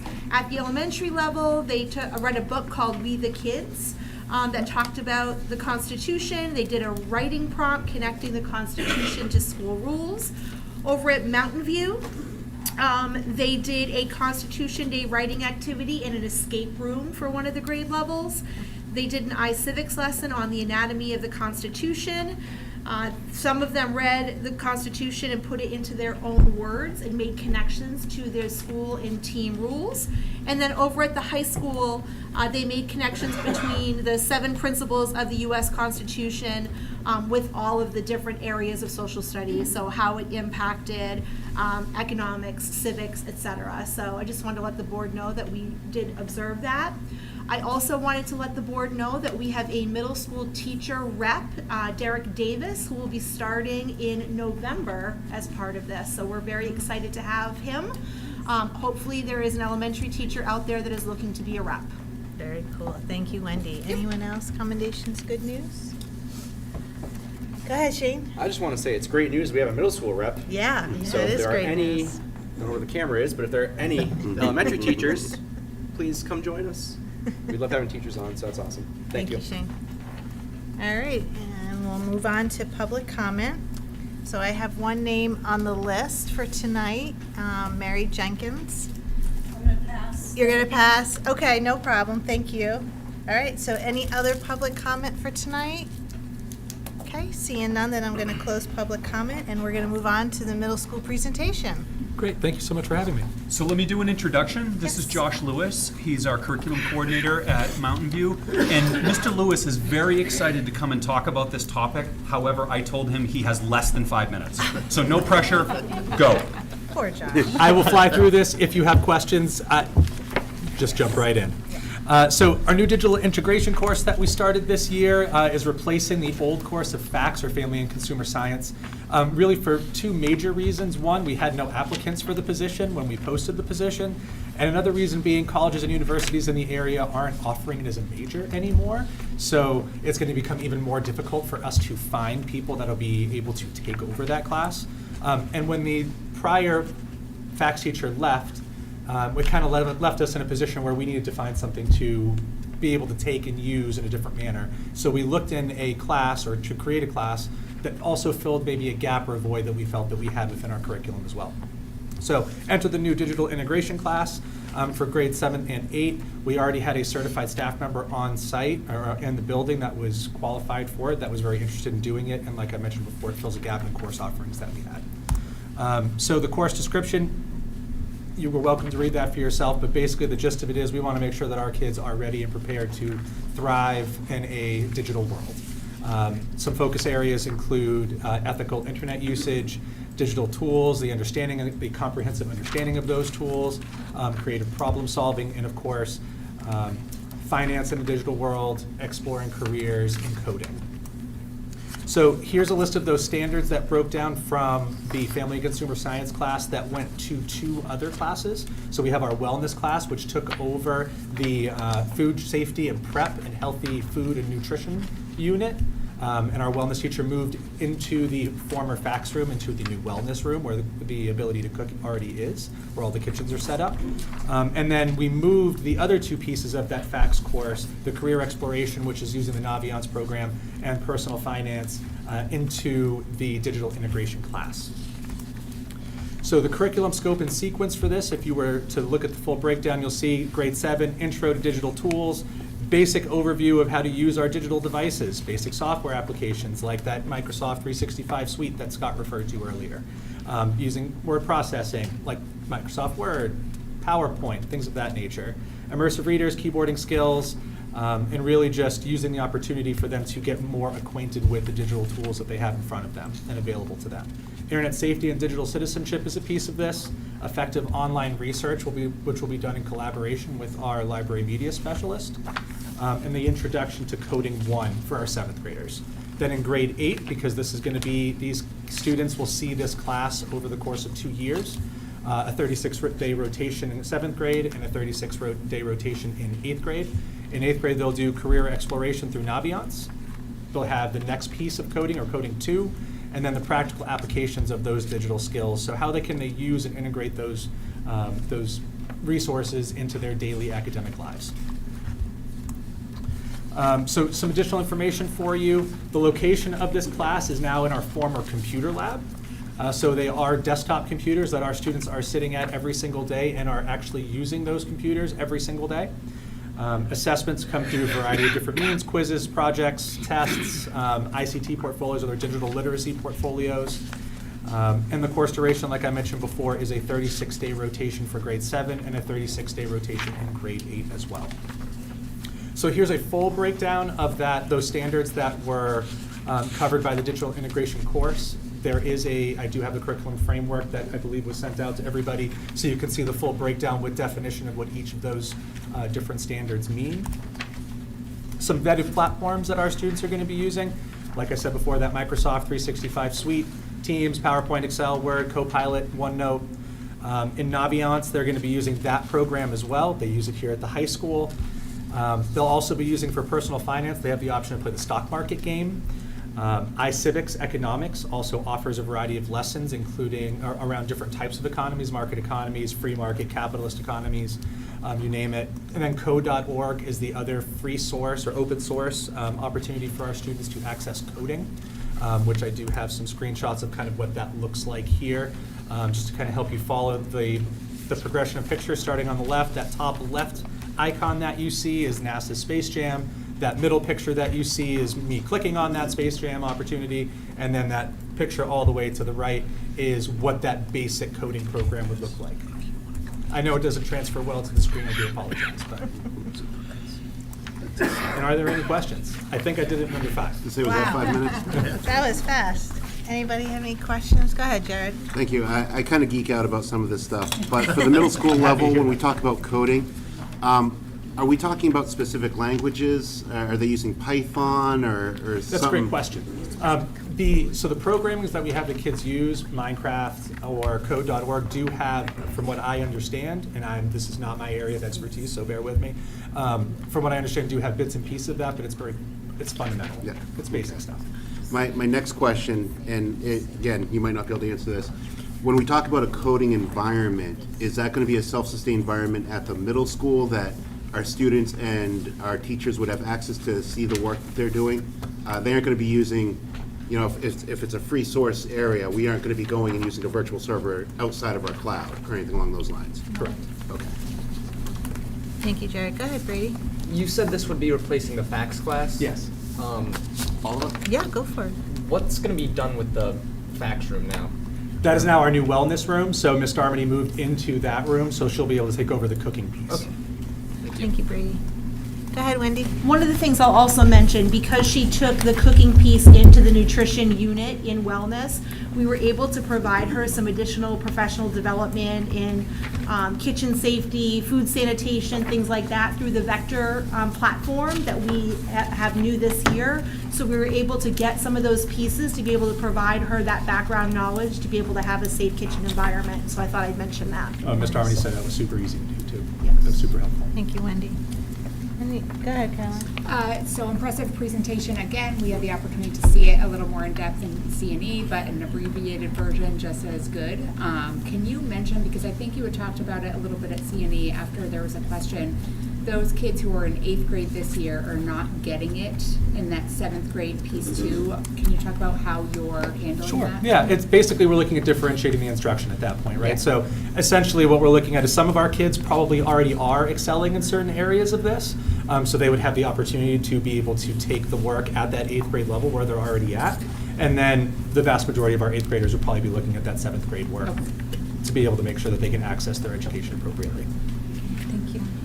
Go ahead, Retta. I'm not sure that this needs to be covered in any of the, the standards, but the one thing I don't see here that I think might be able to be squeezed in is the ADA compliance with the digital literacy, especially as it might apply to some of the students in the class.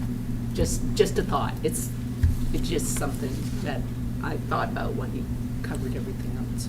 Yep. Thanks, Retta. Thank you. Yeah. Anyone else? Go ahead. I'll maybe take the final word on this one, Yeah, if I go may. for it. Absolutely. I'd like to thank Mr. Lewis. I'd like to thank Mrs. Kohler, Jess Milligan, the team at Mountain View. This was not something we endeavored to do. This was very much not on the docket for us at the end of the summer. But unfortunately, we had a teacher resign, we had 0 applicants, and we had to do something. So in short time, I kind of gave Wendy the charge of, okay, go to the drawing board. Now you've got to figure out how we can embed those standards into other classes, and they did a great job. So I'd like to really extend my appreciation to Mr. Lewis. I certainly want to recognize the teachers that have been impacted by this, including teachers that stepped up, teachers that went into courses that were new, and just people really rallied to make this happen. That's great. Absolutely. Thank you. Thank All you. right. Appreciate it. Thank So you, Josh. We are Yeah. looking for approval this evening from the board. Yep. If the board is feeling inclined to do so. Okay, does anybody have any questions or comments? Want to make a motion? Go ahead, Jenny. This program was voted on and accepted by the C&E committee unanimously, excuse me. Unanimously. Our presentation was wonderful, and sorry that you're missing a lot of it, but it's really a good program, and so we're. Yeah, and I'm we'd sorry like that we to- cut Josh down. I know Josh had I really know. wanted to go into more depth, but. But we would like to bring it forward to the board to vote on. So is that your Bring the motion? motion Yep. to accept the digital integration program for Mountain View, 7th and 8th graders during Unified Arts. All right, do I have a second? Second. By Jared? Inquiry. Yes, go Do ahead, we- Dan. Do we, is this retroactive to the beginning of school because we kind of need that? Yeah, that's true. It Okay. did start at the Did beginning of start. school. So, can amend it. Retroactive to the beginning of the year? All right, and Jared, you're Yep. good to amend that? Okay. Good catch, Dan. Any further discussion? All right, seeing none, all those in favor say aye. Aye. Opposed, abstaining, we're unanimous. Thank you guys so Thank you, much. Josh. Go And home, please. I know it's late, so Brady and Mrs. Bean, you're more than welcome to stay, but you guys can go home because it is almost, it's after 9. So, all right. All right, moving on, the approval of the September 9th school board meeting minutes. Everybody have a chance to read them? Anybody see anything? I'll need a motion. I'll make a motion to approve the September 9th, 2024 school board minutes as presented. Thank you, Shane. Do I have a second? By Ginny. Any further discussion? Seeing none, all those in favor say aye. Aye. Opposed, abstaining, I'm we're- gonna oh, abstain. one abstention. Did you get that, Denise? All right, committee reports. Dan, you're gonna do A and F? I'm going to do we did not have an AF meeting Well, this yes, evening. true, but But manifest. I have the manifest, so I'd like to make a motion. We approve this evening's manifest dated August 26th to September 5th, 2024, in the amount of $4,640,329.92. Thank you, Dan. Do I have a second? I'll second. By Caroline. All right, Dan, go ahead. We have the payroll taxes benefits, $2.9 million. That's the majority of it, but there's still some high numbers here that we haven't seen for a while. And we'll come through that. We have sped activity. Normal sped activity, there's a new name here a little bit, N2Y LLC, for some software, $6,300. The rest of the $305,000 is pretty much normal. I'm trying to be succinct because we're here late, and there's nothing out of the ordinary. General expenses, we have the normal Amazon, Apple, Blue In connection, I mean, a lot of the normal stuff. The high dollars are, we paid in this manifest, Goffstown Truck Center, $111,000. We paid the annual laptop lease of $117,000. We paid the McGraw-Hill for the Wonders Reading curriculum for $115,000. We flipped the page. We did the Northeast Door Corporation for the SAFE grant-funded locks project of almost $85,000. We paid Pelmac $90,000 for the SAFE grant-funded access controls, and we paid the SAU 19 $268,000 for that assessment. Everything else was over the $5,000, but those were the things that brought the other up to a little over $1.2 million. Food service, they bought $51,000 in food and commodities. Thank you, Dan. Anybody have any questions? Go ahead, Jared. Just an administrative standpoint, this is a invoice that's dated for August 26th to September 5th. At the very top, fourth line down. I don't know if we need to amend that to be reflective of the dates within this manifest. Right, because we're into October, right here. What did we, It should be up to. Right at the top. did I say September? Oh, it should probably have Should be He's got September a couple 6th days of to, August at the end of it. well, no, but this No, is but August we're- 26th to we're in September 5th. October now. So there should be So September let's 6th amend to, the motion not to have the date, but the manifest presented to us this evening in the amount of The four- amount, yeah. Yeah, okay. The manifest Good catch, presented Jared. to us this evening. All right. Thank you, So you Jared. I mean, amend- I saw it, but it didn't.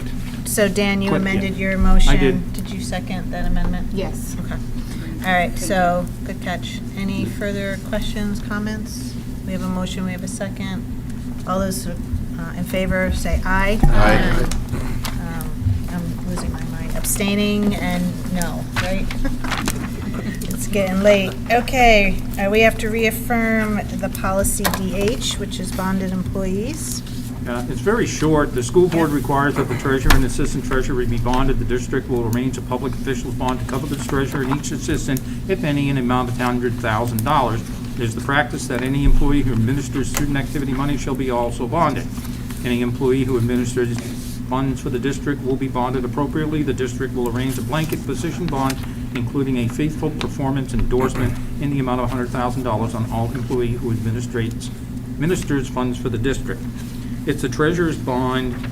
I'm not quite sure why it got brought to us. Do you know, Brian? I don't historically. Because there's nothing in it that says we need to look at it again. It didn't go through policy. So. Auditors. So the auditors said we probably should. That we have to reaffirm it? They wanted Okay. to see, that's it. They wanted to see that we have affirmed it. Yeah, I would like to make a motion that we reaffirm the policy DH. I will second that. All right, so a motion by Dan, second by Shane. Any further? Go ahead, Jared. Just a question, should this be something that's adopted at the SAU level? Because the treasurer and assistant treasurer, no? No, Okay. we have one at the SAU level, we have one at the Goffstown School District, and another one at the New Boston. School Correct. District. Yeah, okay. I All just right. didn't know which level it needed So to be at. you may want to do it for the SAU meeting when we get there. On the Protect the 23rd. treasurer over there. All right, so I have a motion, I have a second. Any further discussion? Seeing none, all those in favor say aye. Aye. Opposed, abstaining, we're unanimous. All right, Budget Committee, Jared. There's a budget committee meeting tomorrow. Jack, I will not be here, so I'm going to ask you to be the school board rep to that meeting. You just basically have to be there for the attendance. Okay. What time is that? 6 o'clock? Oh, you mean the It's one with that's us. here? Oh, I was like, what? Okay. I'm gonna be here. Forget it. Oh, my gosh, okay. That was good, the inflection was perfect. All right, and is that it, Jared? Yeah, we're good. Okay. C&E. We have a meeting November 12th at 7 PM at the SAU. All right, and CIP, Jack, is there any more? I presented to the planning board, it all went fine. Good. Even someone told my mother I did a good job. So- That's pretty good, Jack. I'll take that. That's awesome. They passed, it never stops. That's great. Thank you, Jack. All right, PNC, Greta? We are meeting again on November 4th, and something that wasn't said at the last meeting is we will be jumping into prepping for the 2 awards that get awarded at the end of the year. So the Cornerstone, Already? yes. All right, awesome. All right, policy review. Shane, do you want to? Yeah, so I wasn't able to attend the last policy meeting, so Heather kind of steered the ship in my Well, we have new absence. business with that. Yeah, so we'll hit that in new business. Yep. However, our next meeting is going to be November 12th at 5:30 PM at the SAU office. Perfect, thank you, Shane. You're welcome. SAU board meeting. Yeah, so we just wanted to check in how this date looks for board members. I think we've heard back from, so So we're it good? worked? So we're We're good. good. So Alright. that'll be the SAU October board meeting then. October You remember the day 20th. of the week? 23rd. It's a Wednesday. It's a Wednesday. Yeah, I At- didn't think it was a Tuesday. At Wednesday. 6 o'clock at the SAU.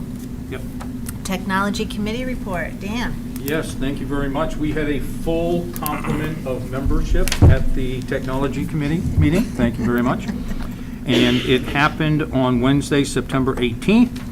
We talked about technology stuff, websites, apps, student CPR vetting, district website discussion, went into non-public, and gave us a good rundown of what he is doing for security. We are going to meet again on November 6th at 4 o'clock at the SAU Central Office. Perfect, thank you, Dan. All right, superintendent's report, Brian. Very quick, just a few quick ones. I wanted to share with the board that we have a little bit of a challenge with our high school graduation date. And it's not a challenge for the high school, it's a challenge for the middle school. So we have booked, and I got permission from Mrs. McCann to release this. So the high school has booked St. Anselm College for June 12th of '25 for high school graduation. Typically, we would do 8th grade promotion the same day, but if you look at the calendar, that is a full week before the last day of school. And I'm concerned about that. So we don't have to, we can talk more about this at a future meeting, but I wanted to bring this to the board for your attention. Typically, when middle school 8th graders go through promotion, it's not a full week before school ends. So this is a challenge. So I'm just bringing this to your attention now. We can talk more about this at a different time when we have a little more time. I also wanted to let you know that the student council trip that the board approved for the overnight field trip, which is, I believe, to Waterville Valley, there was a date change. So it doesn't impact, you've already approved this, but I wanted to let you know that the date is going to be November 7th and 8th, and I can't remember what it originally was supposed to be. So that's a date change. And lastly, we had a challenging week last week in the Goffstown School District. I would like to thank the middle school administration, as well as I want to give a big shout out to the Goffstown Police Department. We need people that we can count on, and I need you all to know that we can count on Eric Serino. So Chief Serino was, when we're dealing with situations like this, he's with us. So Wendy and I spent time with Chief Serino on multiple days. We worked through all the issues that we were dealing with, and we are so fortunate to have such a great partnership with the Goffstown Police Department. So I have more, but I'll wait for another time when we've got a little more time recognizing the time. Okay. If that made sense. All right, any questions for Brian? Go ahead, Jared. Vacancy? Yeah, that's going to Oh, it's be later on? in the new business. Okay, thank Yep. you. So you're good? I'm good, thank All you. right, so new business, we have to approve a field trip to Costa Rica. Yeah, so let me tell you what this is. The board originally approved a trip, a service learning trip to Guatemala that was originally scheduled for June of '24. They did not have sufficient student interest to be able to run that trip. So the board has already approved this, so I would be asking you to change that from a Guatemala trip in June of '24, which did not happen, to a Costa Rica service learning trip in June of '25. This is a trip that they've done multiple times in the past. Our staff are well experienced running these trips, and we don't know if we'll have interest, but we'd like to try. So if the board is amenable to it, we'd like to authorize the change of that trip from Guatemala in June of '24 to Costa Rica in June of '25. Just for giggles, Go ahead, Dan. June of '24 was several months ago, Correct. so Oh, so they, I'm They not didn't sure go. we can, but I'm not sure we can change it Oh, because fair it enough. happened. right. I think it's just a new We trip. just do a new Either way. motion. Yeah. Either way. So if, in that case, it would be to authorize the requested service learning trip to Costa Rica in June of '25. Do I have a motion or any questions? Go ahead, Retta. I'll make a motion. Sure. I'll make a motion to approve the service learning trip to Costa Rica in June of 2025 as presented. Thank you. Do I have a second? Second. By Caroline.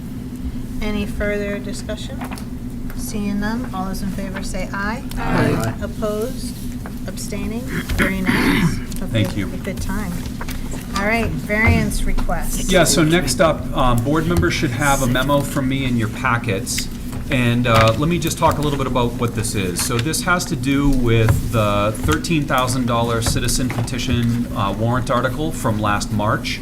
And in order to move forward with that supplemental door lock or door barricade project, the board is aware that I need to submit a variance request to the state fire marshal.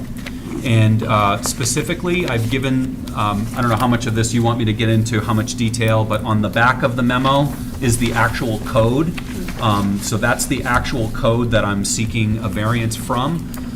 So specifically, I did make a suggested motion, and this would be to motion to authorize and direct the superintendent of schools to submit a variance request for each school in the Goffstown School District to the State Fire Marshal seeking relief from NFPA 101, Vintage 2021, Chapter 15.2.2.2.4. which is locking of classroom doors and other instructional spaces, allowing for the installation of supplemental door locks or door barricade devices.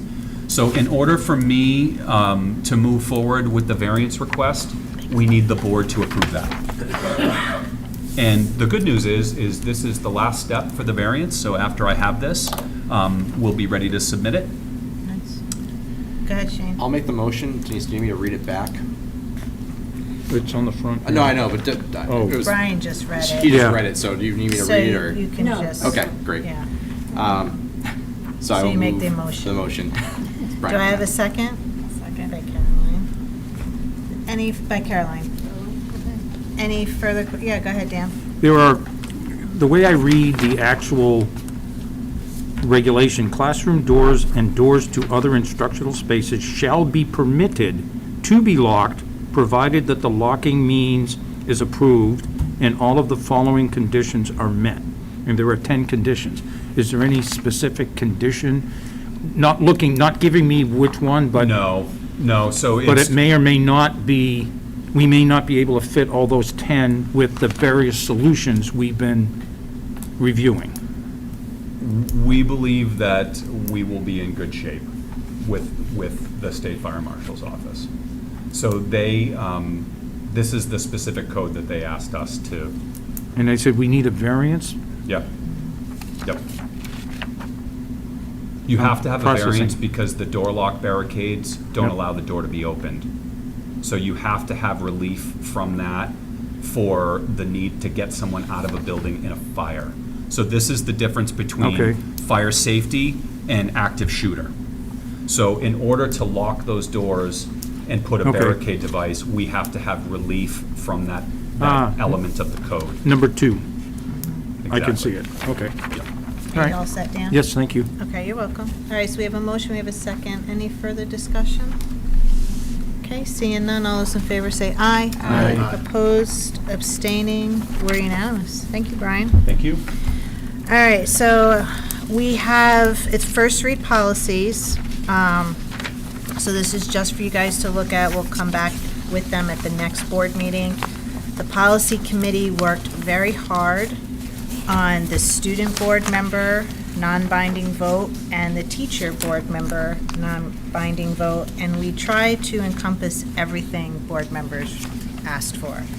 So this will come back at the next meeting with any questions or comments. So please read through them. Hopefully we captured everything because we spent hours and hours working on this. A lot of time. Yep. Yes, a lot of time. Thank you, guys.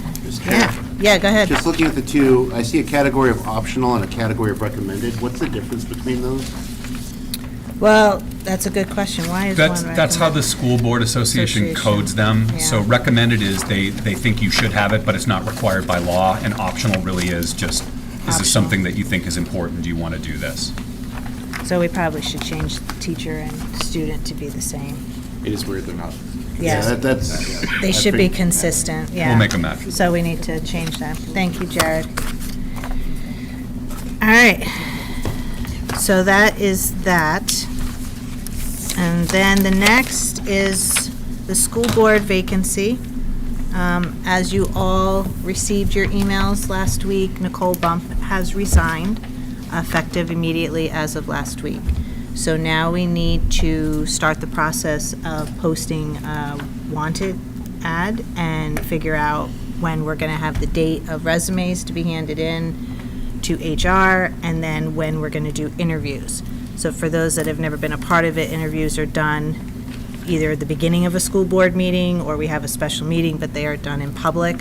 Candidates sit out in the hall, one by one come in, we ask questions, we go into non-public, discuss, and appoint. So did everybody get this in their packet? I think so. No. No.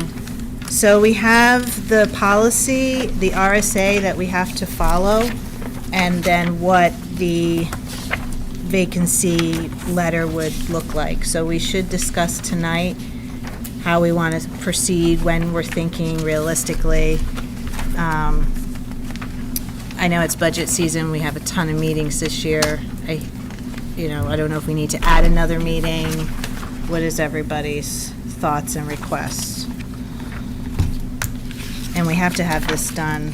This would finish till March, and then in March, there would be a one-year term on the ballot. Go ahead, Ginny. Do we have to fill this vacancy? I mean, it seems kind of crazy to me in that the stuff that we're going to be doing in the next couple of months until voting to Right. get a new member on, Yeah. it's going to be really hard for a new person to come on and have a clue I know. of what's going on. And I So- would think for a new person, it would be really hard.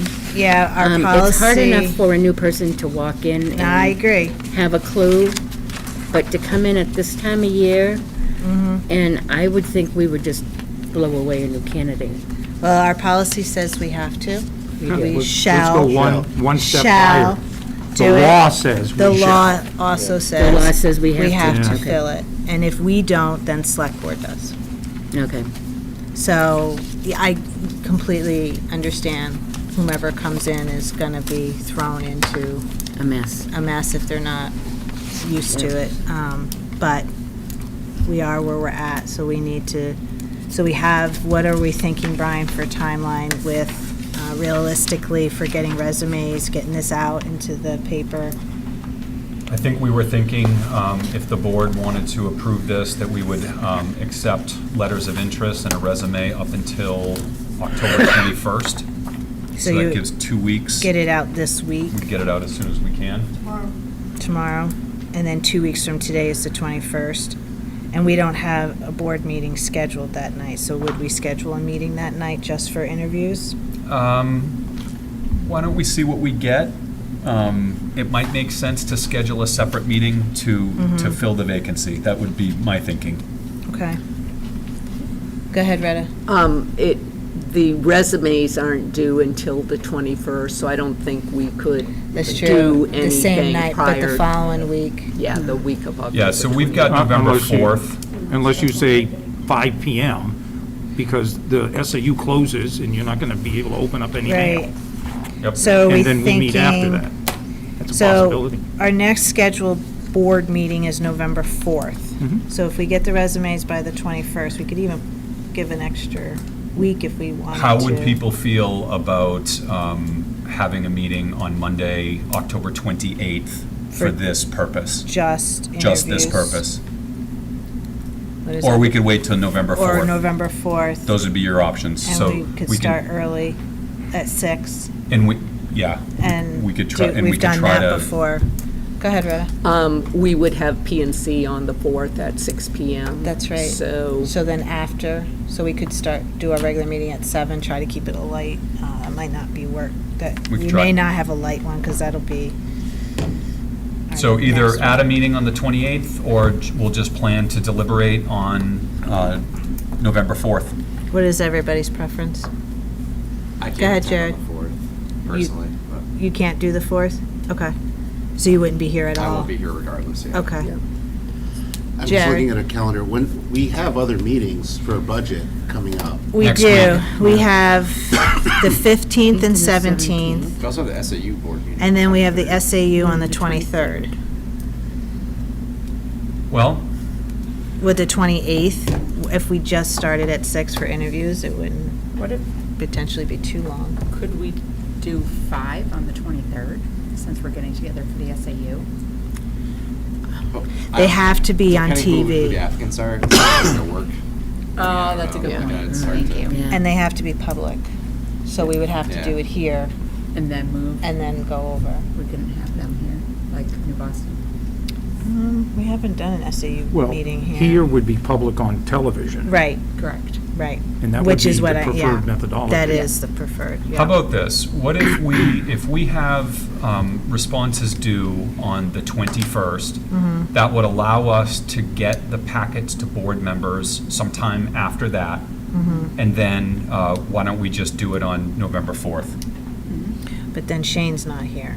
But, I mean, it is what it is. yeah, I mean, it's your Alright. next, What does everybody think It's the about next that? meeting, or you add a it to meeting on the 28th. For just interviews, which we've done before too. Is the 28th work better for you? Let's see what happens if we get, I could do the 28th. What is I could also everybody's do thought? the It's up to everyone else. Well- You might get 1, you might get 12. So I if think the you- last time we had like 8 or something, didn't we? What do you guys want to do? It's up to you guys. Could be a long night on the Let's do 4th. 28th. Jared, I know you're thinking, I can see your gears moving. Well, if it's all about me, it's hunting season at that point. Oh, that's right, I forgot. I mean, do we have to go the full 2 weeks for notice? Could we do the 17th and even bump it up? As You mean Jim said, after- I would hate to try to put it off. Mm-hmm. I'd rather get a person in as sooner rather than later. I mean, could we put the notification period until the 17th and do the meeting on the 21st? I don't know if that'll help out Shane or not. Oh, I see. 21st works for me. That's fine. Does that work for everybody? So resumes in by the 17th? That way we have a Friday to kind The of get weekend everything to to go us. We can through. look at them, read them, be The prepared. 21st is fine for me. And it would just be interviews. And we don't have a regular meeting yet. We don't. I think it was set if we needed it. So, It actually dropped off the schedule completely. yeah. Yeah. So then if we have stuff that we need to do, we could do it. Does that seem I'm just throwing it out Yeah, there as no, an it's a idea. good idea. Because I mean, Well, if we aren't having the interviews till the 4th. The then- reason I really like that is because then for the 4th, you'll have your person sworn in Yeah. at the table. Yeah. Right. Versus waiting another 2 weeks or at the next meeting. Yeah. Right. What time would we be thinking? For the 21st, what is it? Do you guys want to start at 6? Because we wouldn't have to have A and F. Yeah. Does that work? If it's just for that. 6? 6 or 7, whatever people can make. Well, Yeah. 6 o'clock would get us home. Yeah, if Shane we do, with if we do 6? 6, Yeah. that way if we have a bunch of Jack, applicants. does that work for you? Yep. You're flexible. My plans don't go that far. All right, so the plan is to get the ad out tomorrow. Yep. Resumes in to Kate at the HR by the 17th. The 21st, 6 o'clock, we'll have a board meeting for interviews, and then if there's something we absolutely need to do for board business after. Would the board want me to send a notification to parents?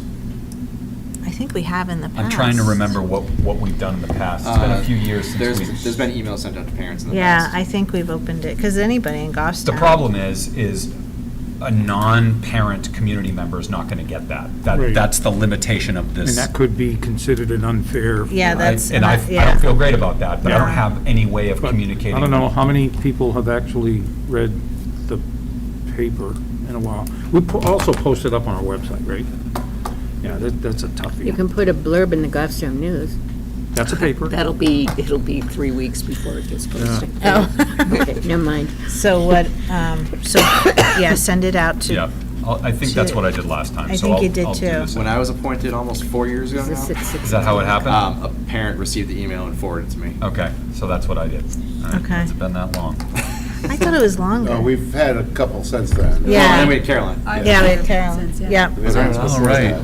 I read it in the paper. Yeah. Yeah. There's been a bunch. Actually, I got appointed after my first term. I retired, and I got appointed in that following January. All right, so is everybody good on the plan?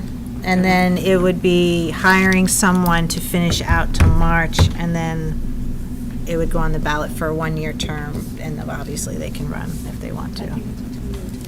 Yeah, but She only had, we can no, only one fill more it. year. She had a year and a half after. Right. Yeah, so not next March, but the following March would have been her 3 year Yeah, to so in March, it 26. would be 3 for a 3-year term and 1 for a 1-year term. Yeah. That's on the warrant. Yeah, Exactly. right. Okay, I think we're good. So that's a plan. That's the plan. All right, perfect. Thank you, everybody. All right, staffing notifications. Yeah, so everyone should have the staffing sheet. So for notifications, we have a couple of 3 student observers. This is positive. I will tell you that the number of student observers and people doing internships is really going down. We're seeing less and less people interested in going into teaching, so I'm glad to see those. For your approval, we have 2 teacher resignations, and we have 2 co-curricular nominations.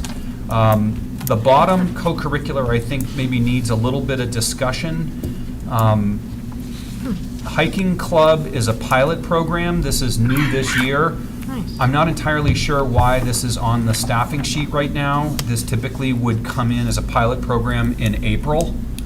Can I tell you why? Yeah. There's the seniors, the senior kiddos in, or do you want to talk about it? Yeah, do you want me Okay, to go talk ahead. about this? So, from my understanding, what's happened is that this is an idea that they had earlier, like September of this year. So after the initial process that they would have to go through to get certified as an actual club. And so typically, if this was like underclassmen, juniors, they would just wait until the next year. However, a large base of the leadership in this club and then just the general group in that club is vast majority of seniors. So they'd graduate and they'd be Yeah. gone. So Gotcha. what they're trying to do right now Gotcha. is they're trying to go around the typical process so that they can both be verified as a club and then actually get like the permissions they need to go to each of the locations they want to hike at. So I will say that I was actually here at the high school when they had the meeting. I went up to find Mr. McBride. He was in the meeting, and there were like 75 kids in this Yeah. room. Wow. It was There's a lot of packed. interest, It yeah. was packed. That's Um, great. Full disclosure, I'm a big hiker, so I'm a huge supporter. Get kids out in the woods, put a backpack on, all good to me. Yeah. They sent their paperwork in, but it was rejected by Kate because of the April 4th. Okay, well, that makes sense. So. That makes sense. Yeah, so they would like to get it on the docket or get it approved because now is hiking weather and April, the kids are going to be gone. So that's probably why this is on here now. Shane, go ahead. Thank you, Jenny. Thank you. Are they requesting any, like, a Funding. stipend? There's no No, funding. not for a Okay, so do we pilot. still have to waive the policy if they're not requesting any stipend? Because we have like that 3-year Yeah. pilot thing. Well, the policy says you have to apply in April. Right. So So they we have would to waive the like, policy they would like a regardless. waiving of the policy Yeah. so that they can go ahead and start the process now, So we have to waive the policy. so the seniors can take advantage of the hiking club. Okay. So if Kate rejected this, how did it get back on our staffing sheet? And shouldn't we have more information She- to waive it, the policy? Well, I think she waived it because of the policy says April. So Kate, you think waived it and then put it on Yes. tonight? Put it on for us to deal with. Do you, Well, so the long and short of it is if you want to approve this, you can. So all you have to do is just authorize the creation of the hiking club as a pilot program and that it will go through the typical co-curricular process from here. There's no stipend, there's no funding associated with this. They'll have to fundraise, kids will have to pay for the buses, that kind of thing. But you can do this. My issue is, we're doing these in April, but I understand the senior argument, so, well, and usually they come to us and give like a presentation, right. right? This is slightly unusual, but, and I know Mr. Mayotte is a great man, and, I mean, he had a room full of kids. I Nice. couldn't get over how many kids were in that room. It was packed. There were like 80 kids. Go ahead, Retta. I'm in favor of this, given the amount of interest. Also, it's, for the most part, a low-cost sport that anybody can participate. We've got the Uncanunics right there. I just think it's a great opportunity with, the whole, Appalachian Trail going through New there's a lot of Hampshire. stuff. A lot of good stuff there. Get kids outside. Yeah? Yep. All right, so go ahead, Dan.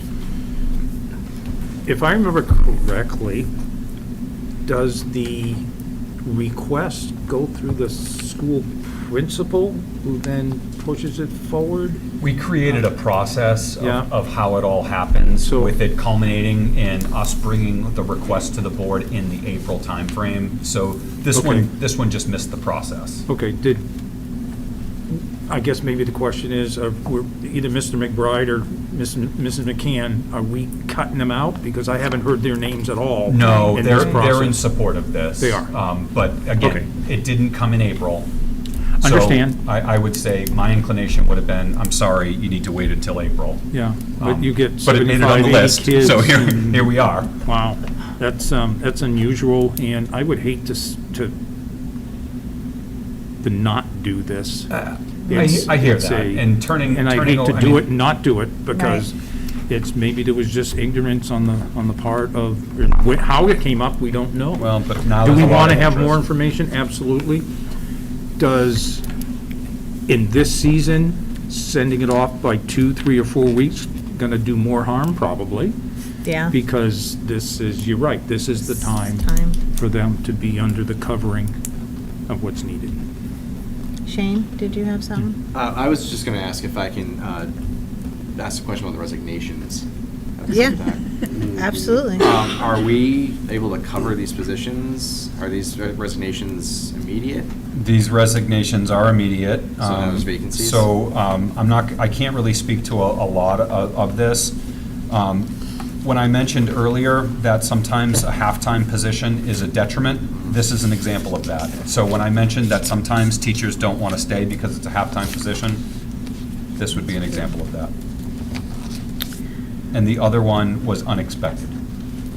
The other resignation was very much unexpected. We did move, go ahead, Wendy. I just want to mention that I'm actually doing a final interview for a candidate Oh, for great. that position Great. tomorrow. Great. Oh, nice. Because my only question was going to be, if we can't fill these, do we say until a suitable replacement is found? Because we're in, when the school started, but it sounds like we might be able to fill one of them. The full-time one, Okay. correct?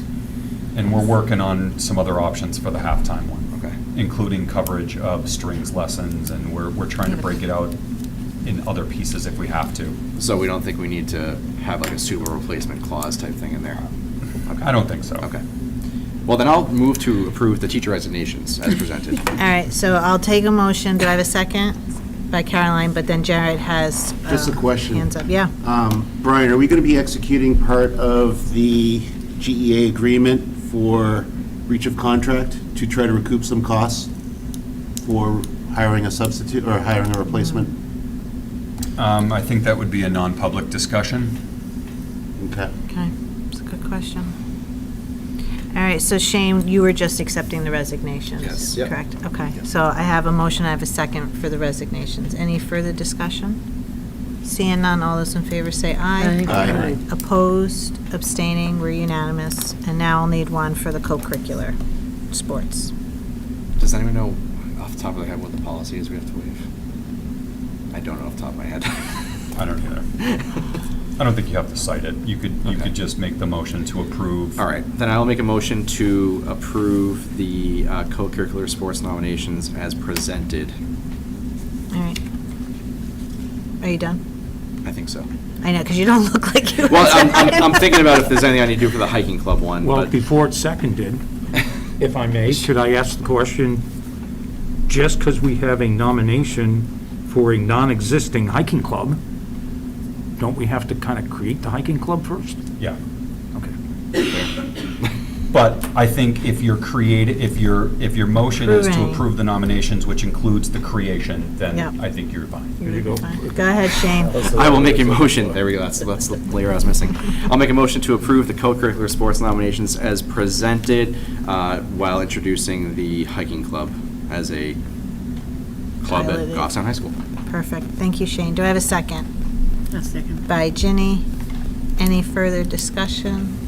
Seeing, Just oh, yeah, clear go for ahead, the Jared. minutes, this is a pilot program, so it's not funded. Just want to make sure that Yes. we're all in No agreement with that. stipend. No stipend. All right, all those in favor say aye. Aye. Opposed, abstaining, we're unanimous. All right, so we do have two non-publics. You want to start in C? C, please. And All right. I think, yeah, C, please. All right, I'll need a motion to go non-public, RSA 91A3 2C. So moved. By Shane, do I have a second? Second. By Caroline, do roll call? Yes. Yes. Yes. Yes. Yes. Yes. Yes, all right, we are in non-public. So we will go that away. Oh, right, we go to our normal spot.